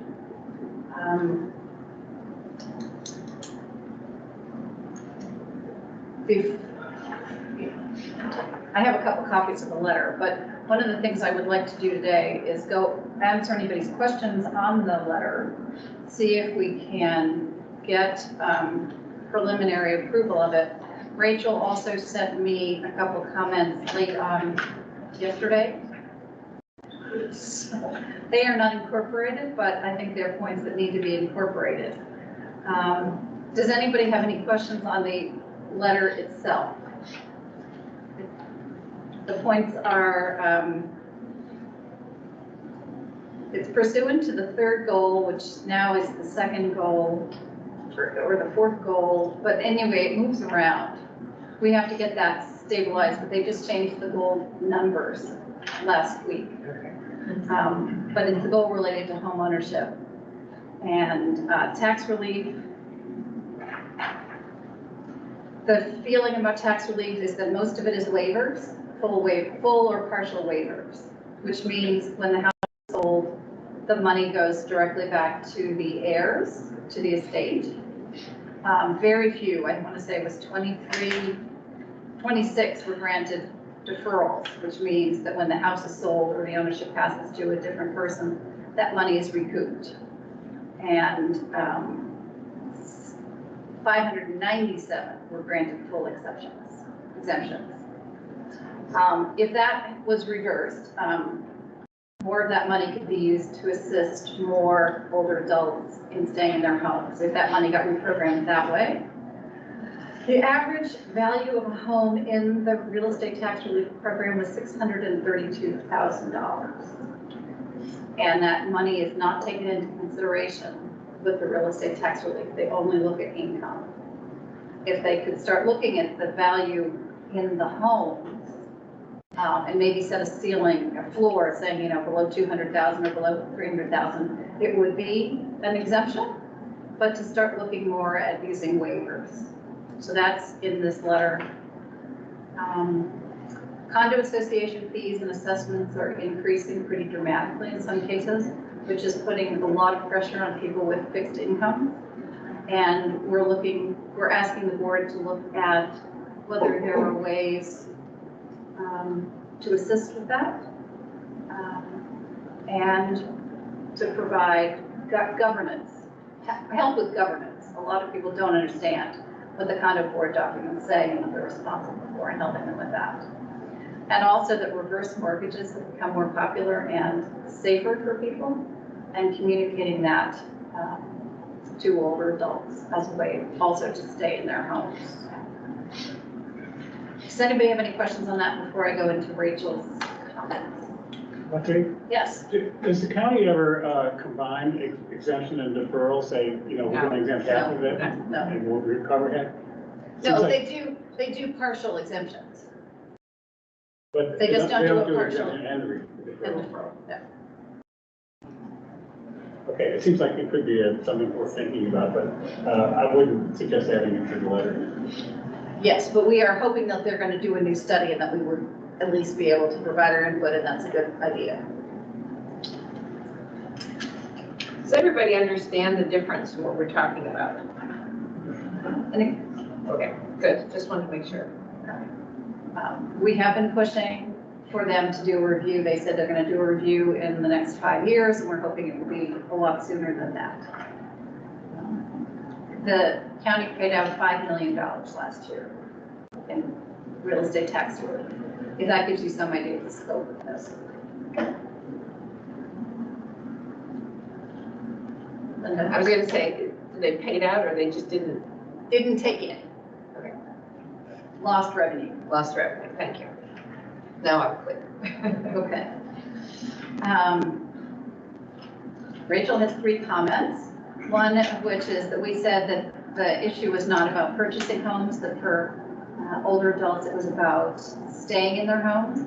And she points out that some people do actually buy condos. They'll sell their house, buy condos, or move into the area to be with family and buy homes. And so we need to make sure that we don't exclude that from our list of concerns.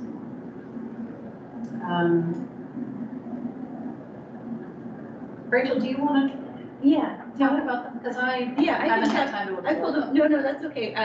So with the letter, the first one was around sort of the statement of the ability to purchase a new home is not a concern for the county's older adult population. And so it's really just inquiring, is that referencing income, access, options? So maybe just clarity around that statement, that, you know, in the most recent Arlington County profile, the average condo is valued at $460,000. So thinking about even people who, you know, if you have a home in this area, you can downsize, but for individuals who are looking to live here to be closer to family, a $500,000 condo purchase could be a challenge. So maybe just clarity on that statement. The second thing around the real estate tax relief, really just, you know, shared that update with Amy Yorzik, who oversees the county real estate tax relief program, but also including this in listening sessions. of talking with individuals. I think there's close to over 900 individuals who participate in the real estate tax relief program. And so just including this in the listening session so that we get feedback from individuals who participate in this program as well. And then I think the last thing that I commented on is it may also be really integral to include the cost of home ownership and the loss of income. So when there's unemployment that happens, an unexpected illness, the loss of a spouse and a second income, they all may lead to defaults on mortgages and inability to pay property taxes, which could lead to homelessness. And these are some of the individuals that we're seeing coming through our Aging and Disability Resource Center.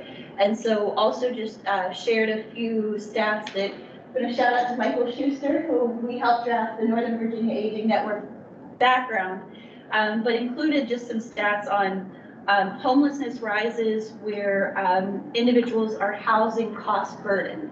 And in Arlington, 65% of renters spend 30% or more of their income on housing costs. For homeowners, that's 20%, that's 1 in 5. So these are things I think that would be really important of including. And I'm sorry about the late notice, it's always very busy, but just wanted to make sure that that's part of the consideration for the letter, but I realize it's last minute too. What are we doing here on the letter? Are we trying to pass it on this session, or? Well, that's what I was gonna ask. Good question. What is your time frame, Audrey? So my time frame is, we don't know when the county board is going to be talking about this. I was under the impression it was going to be in the meeting that's the 23rd of September. It is not, as of yesterday or today, posted agenda. It is not on the next agenda. Their subsequent meeting is October 14th, which is the week before we meet. I don't know if it's going to be on the agenda, but if homeownership study and is on their agenda, then this letter needs to be with them before then. So somehow or another, I would like to be able to have signed an approved letter in hand before. Would it be appropriate for you to revise the draft to include some of the points that Rachel has, and we distribute it to the committee for approval, and we'll give a deadline date? And that way we will have the letter, we'll submit it through Libby, who takes it then to the county board, our feedback. And we won't have to be caught in that kind of limbo of, is it in this meeting or next meeting? Would that make everyone more comfortable? It's a little hard. I don't disagree with anything that is being said to be part of the letter, but it would be nice to see it in context. How do we feel about that? What are some thoughts? If we are okay approving it via email, it works for me. I think it's cleaner. Okay, so the letter, the email probably should come from me, is that, and the feedback to me. So if you'll get the letter to me, I will send it out to all the commissioners and ask them to take we'll give you several days to review it and vote via email. And then based on that feedback, we will then prepare it on the proper letterhead, and I think I get it to you and you send it to Libby, is that how it goes? Okay. Or no, you send it to Libby, but we have to have it approved through our leadership first. Okay, Yes. all right. Okay. So does that make sense? All right. And, If anybody has any comments on it before then, the well, sooner is this better. is not exactly a comment on the letter, but to better understand it, I think you might want to go back to the last study, because I think the same issue and the objections people have, which I don't have a lot of sympathy with, Right. that why people with $1 million homes can't take deferral. You might want to look at those. Yeah, I'm because the familiar same with the issues. Yes, argument. yeah, it was part of the homeless task force, I don't know how many years ago. And it seems that those who have.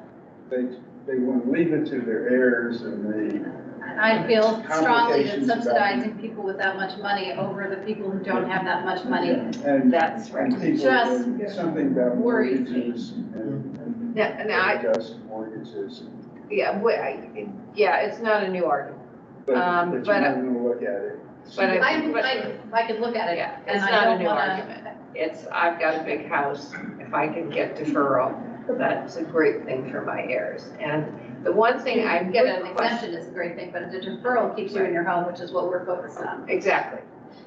What I would question is, I don't think we can say that the funds that come in should, we'd encourage them to be used for some of the growing need in programming for older adults. But I don't think we can say, take this money and put it over here. I don't think we have that right. It just comes into the general fund. And I think that's true of, all the funding. But I think with bringing up the data points that Rachel mentioned, it's demonstrating that the need is growing. And obviously we recognize that the resources are limited, but here is a resource that could help defer that increasing need. Right now, it just says to expand the program to benefit more older adults. So that's recommending that it stay within that program. I can take that out if you're not comfortable. I don't, you guys, tell me what you think as staff members. I didn't know that we could be that specific if we want to leave it general like that. I mean, it's unfair to somebody who earns $50,000 a year and has to pay more real estate taxes because somebody who has $1 million house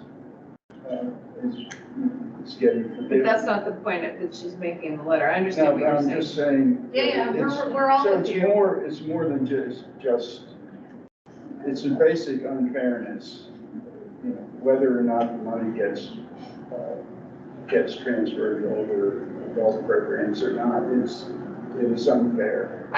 What I would perhaps suggest is that sentence just be broadened a little bit to say, to include the fact that we have a growing older adult population with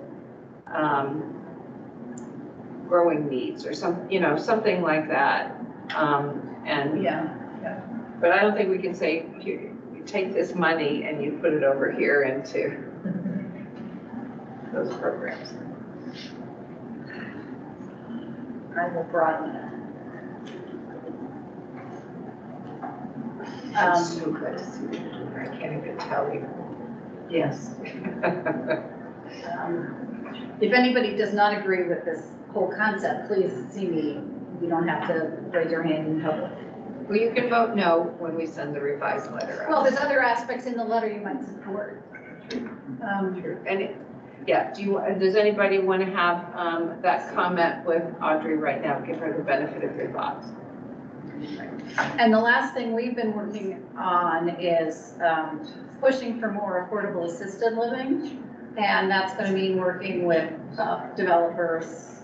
And we have to start really identifying new residential development as it comes up and working with the Housing Commission and potentially the board to say, when you're negotiating with these buildings, keep assisted living and affordable living in mind. Affordable assisted living is becoming an issue because there is a lack of it. And I was at a Housing Commission meeting recently where the issue came up of, we can provide the unit, but it's the ongoing costs we can't figure out how to factor in. So we're going to continue to look at opportunities, building by building. But I think, bonus density can be an opportunity for that as well. So, great. Okay, wonderful. And there will be affordable units in the Langston Boulevard redesign, which is another presentation posted. So that is my report. Thank you. Thank you. You have been very busy in spite of all your travels and so on. So thank you so much. Thank you for all you do. Any comments for Audrey before we move on? So we'll be looking for the revision. I will send it out, ask for your vote, get it to Helen. Helen will get it cleared and then we'll send it to Libby. And we'll hope to do that before certainly the October county board meeting.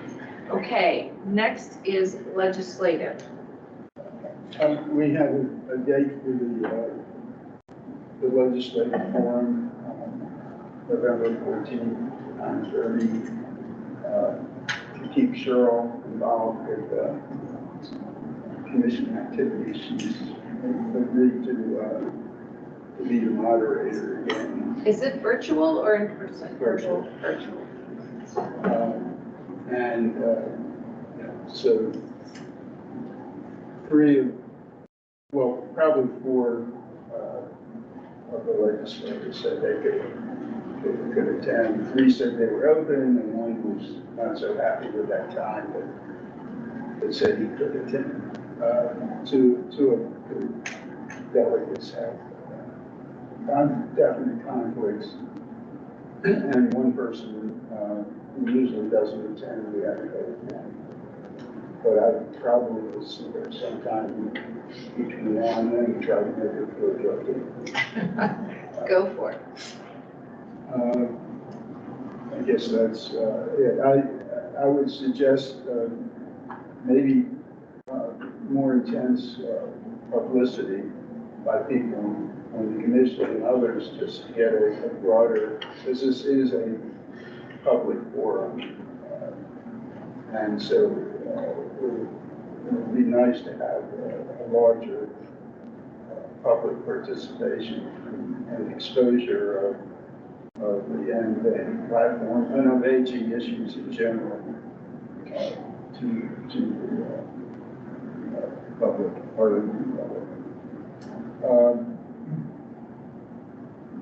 I guess Linda had suggested that I bring up the platform issues and that the commission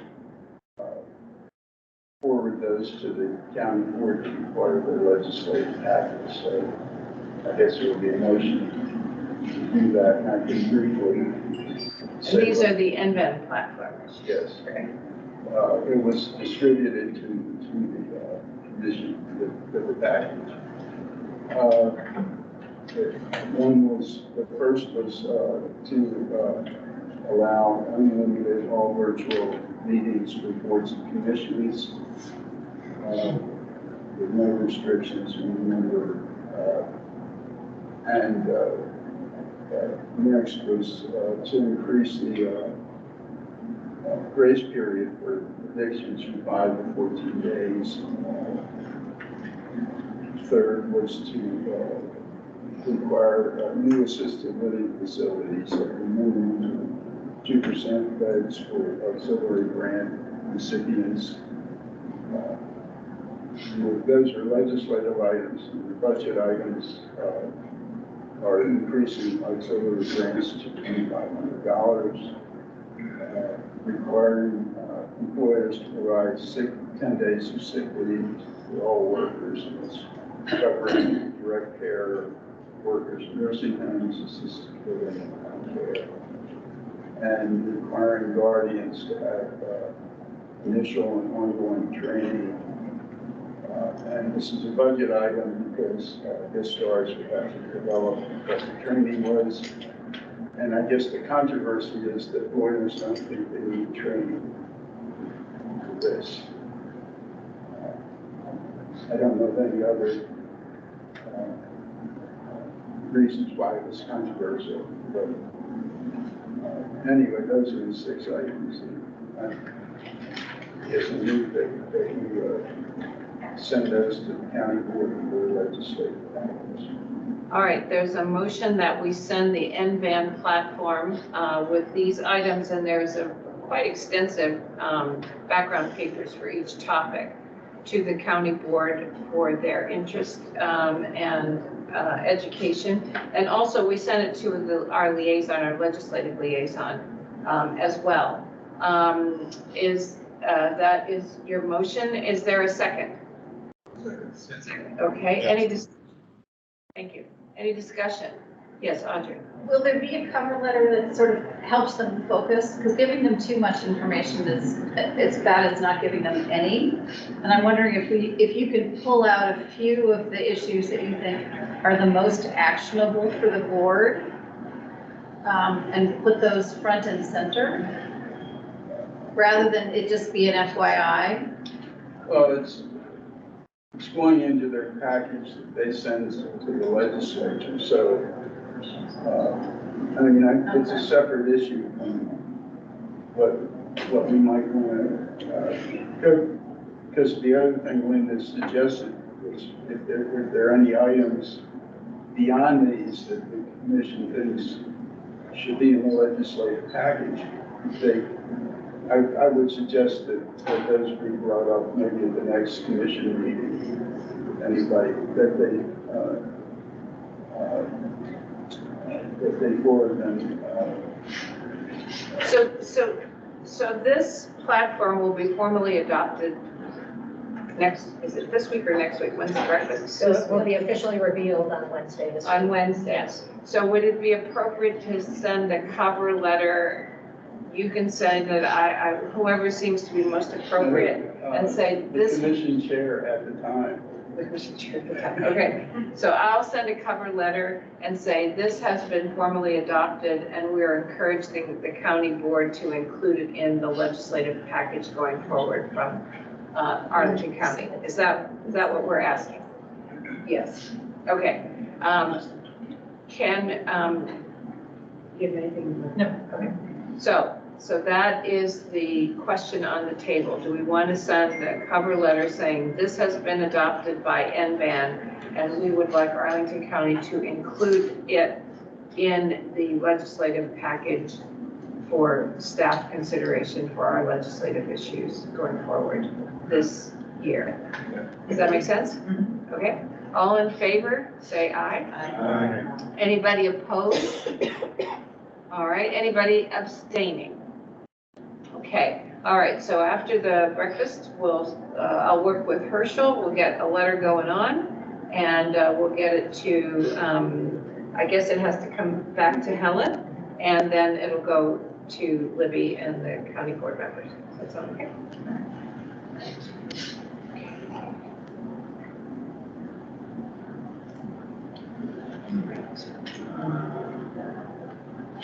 Okay, any other questions of Herschel? All right, I am going to. I think you can work with the new chairs. Okay, I'll work. Vice chair. All right, I will work with Anthony and Roland then on that, okay? If anybody's going to the breakfast and needs a ride, and wants to come with me, let me know. I am going.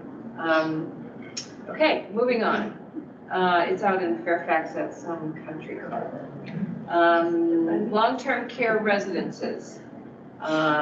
Do we have an update there, Maimuna? It's really brief. I'll turn it over to Charlie, but I do know that there's an uptick in COVID cases in our long-term care, and of course, you know this as well in our community.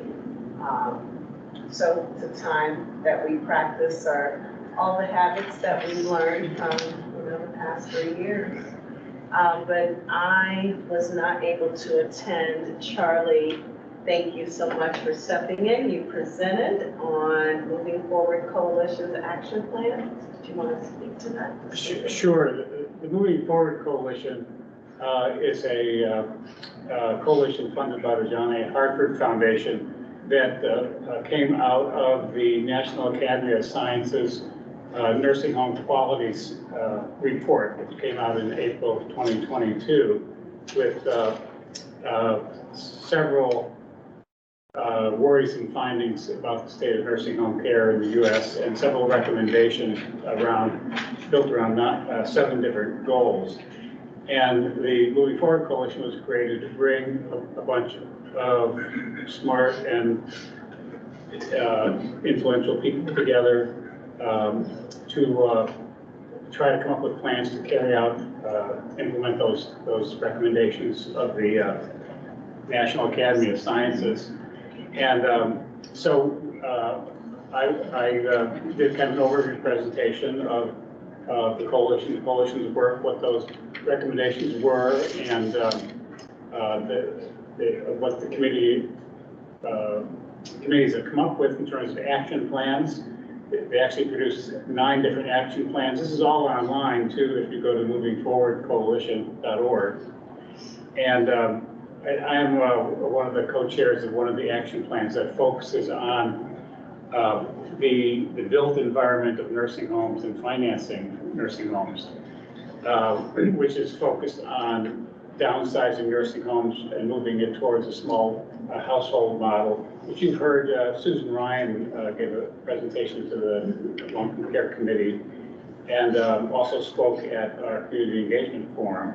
So you probably have heard of the Greenhouse Project, which she heads up.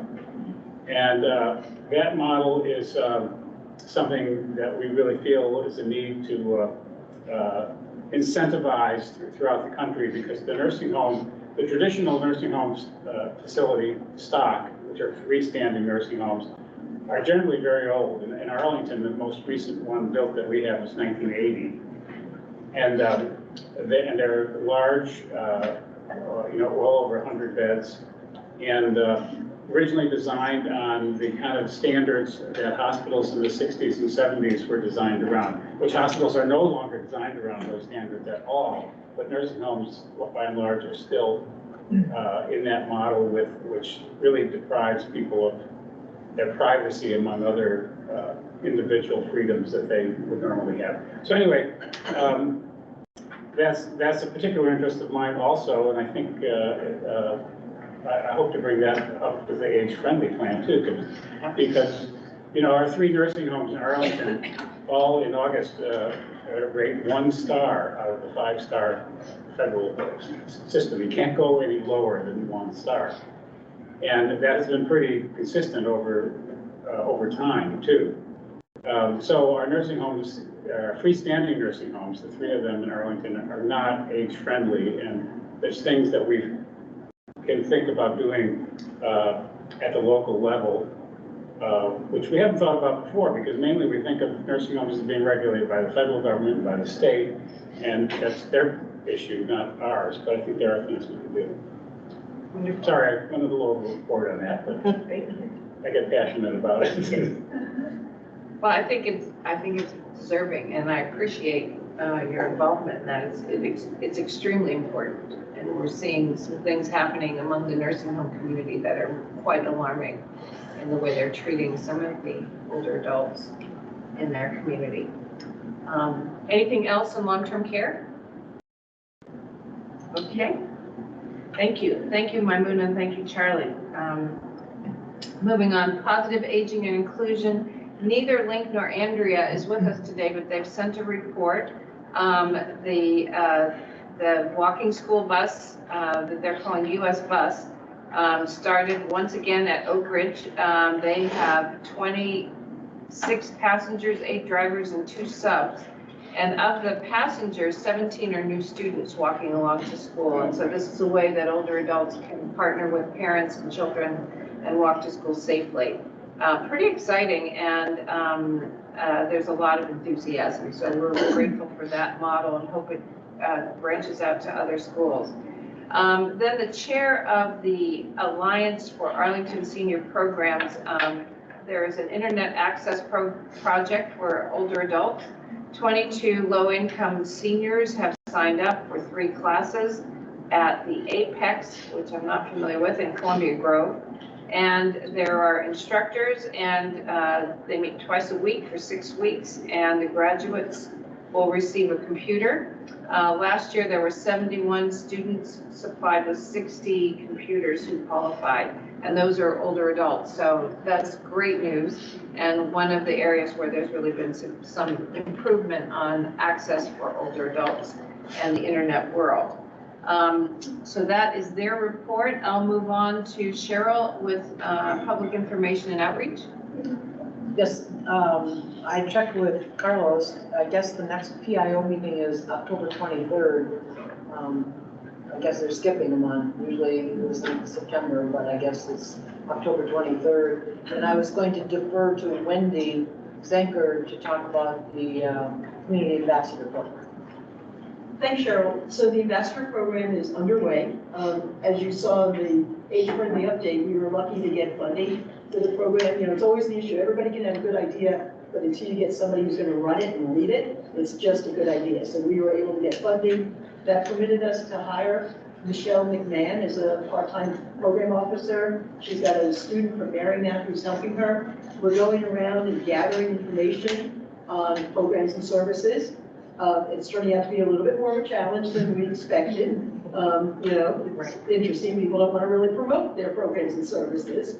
But we've got a large Excel file. We're about to sign a contract with a designer so that we can produce the handbook and it can look good and be something that we can update.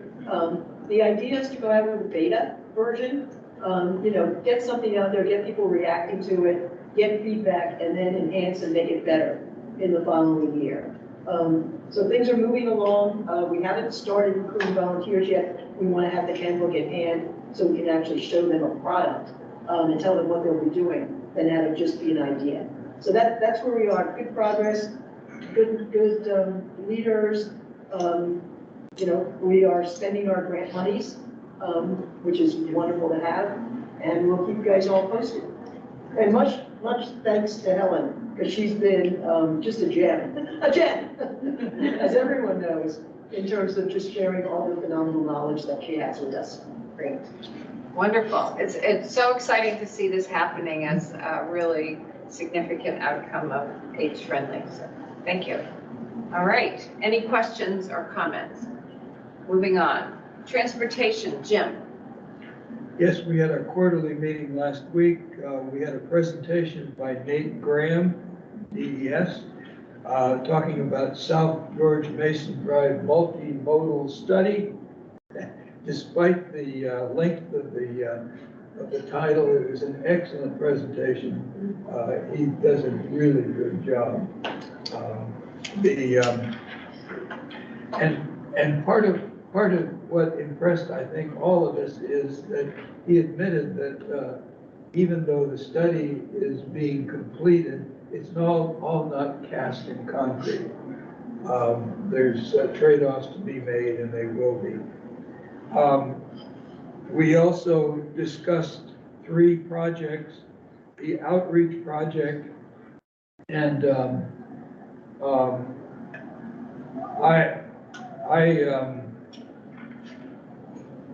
Calera and I presented the program to the Carlin Apartments the next day.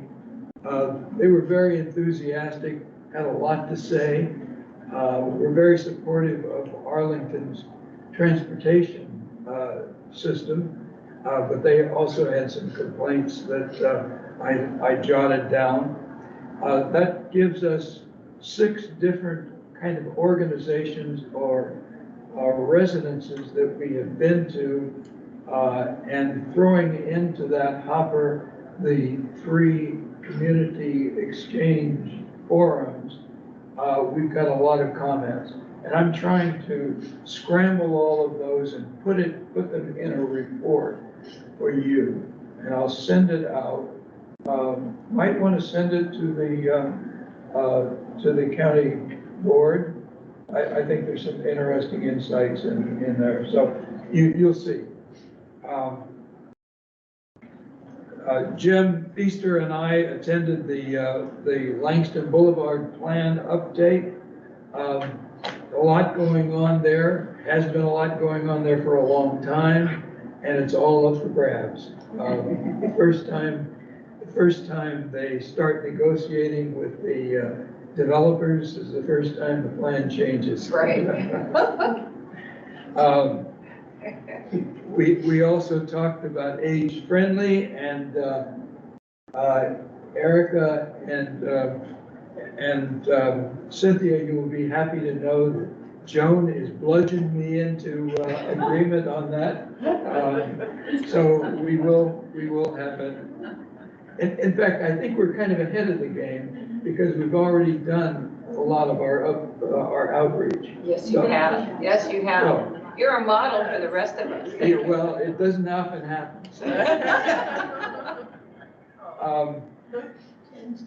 From the Transportation Committee outreach, we put together some proposed actions as kind of a sequence of importance. The comments that we get on bus services and rail, etc., are pretty good. Everybody feels very good about them. There are some nitpicking things, unless that you're skewered by them, and then they're not so nitpicking. And one of them is the problem of the bus drivers not always putting the steps down for various conditions, particularly for walkers.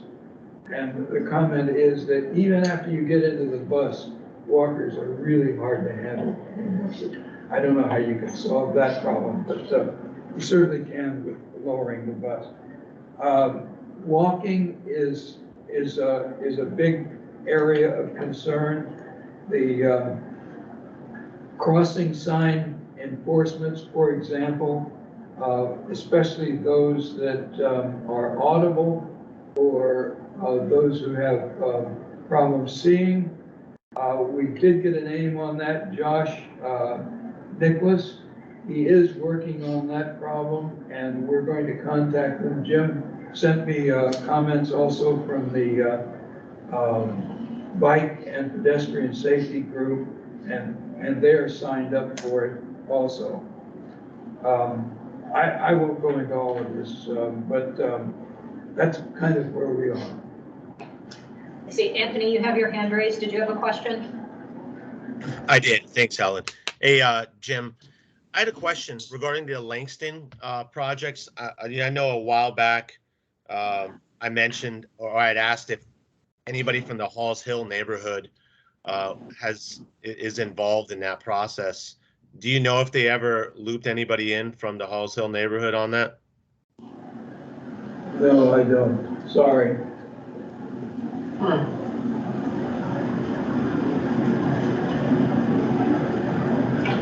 I think they have their own,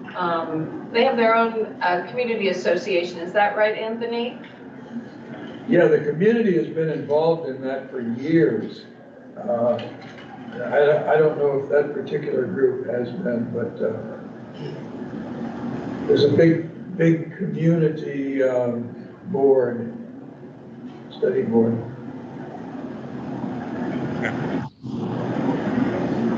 Any other questions of Jim? Thank you so much for this. I think the breadth of the coverage that you get to share the concerns of older adults with all these different committees is pretty remarkable. So we've learned a lot from you, Jim, as well as your outreach. Any other comments there for our working groups? We'll now move into liaison reports. I'm sorry that we're running about 15 minutes behind, or half an hour, but we'll try to be quick. Age-friendly, Cynthia, did you have anything else to cover? I think we had our say. Okay. 55 plus, Andrea, she's not with us today. Jennifer, did you want to Jennifer's add there. anything? Yeah, just real quick, I want to give everybody an update in case you didn't hear over the summer. We lost our director at Arlington Mill Center. Shatima Abdul Malik took a job in Maryland.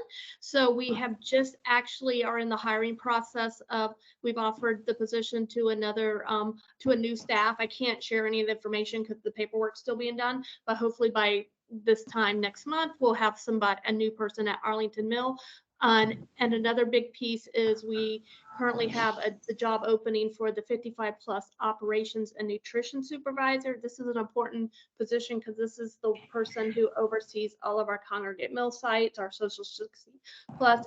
Many of you knew Nick England in the past. He's taken a job with our department's marketing unit. So I'm looking for someone. That job is posted we'll close this Thursday. So if through any of your lines, you know of anybody, please send them to the county website. It's posted.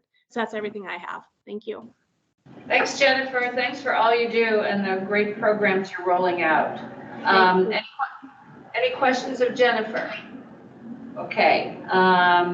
Link is not here, but we do have someone. Do we have any Alexandria news that you care to share with us, sir? Well, two things. We're working on our final evaluations for the age-friendly plan, and this gives me the incentive to go back and finish it tomorrow.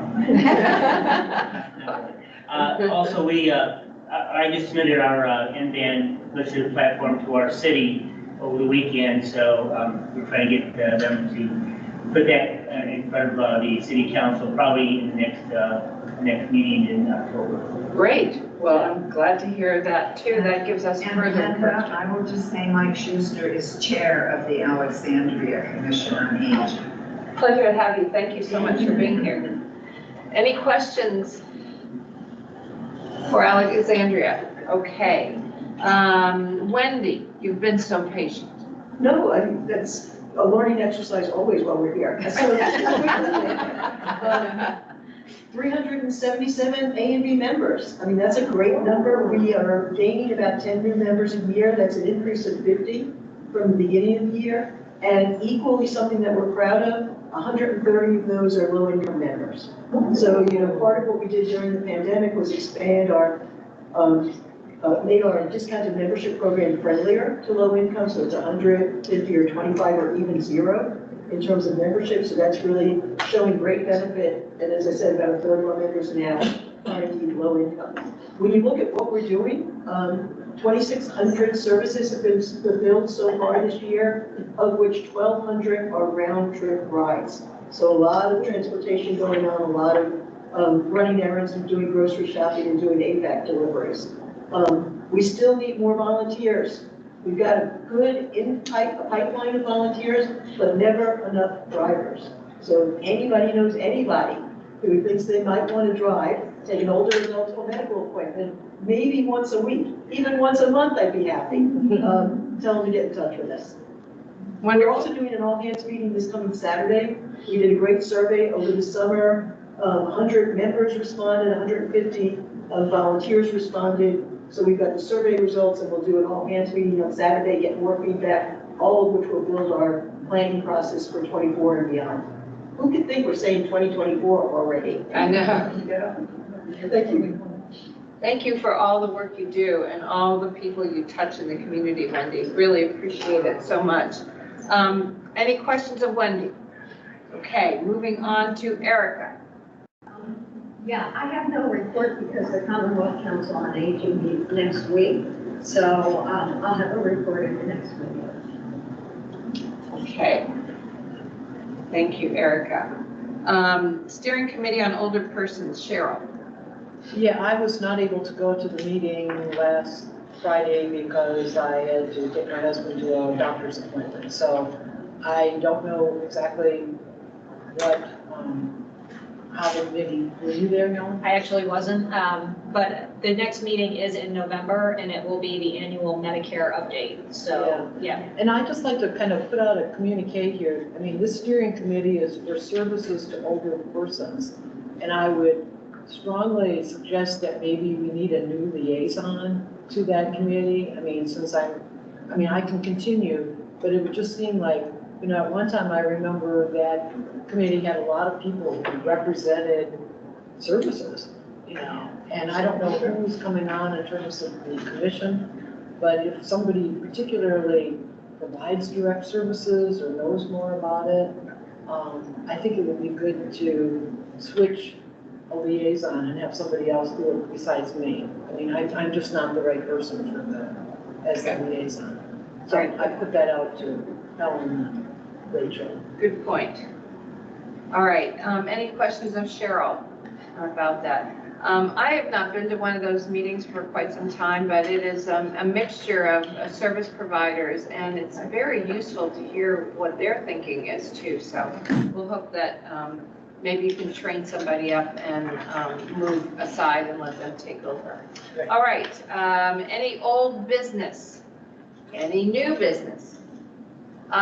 In closing, I'd just like to thank you all for your support. I appreciate it, and I have enjoyed being the chair very much, and I really enjoy being a regular old commissioner. So thank you for all you do in the community and keeping those needs of older adults ever present in our minds. I appreciate it.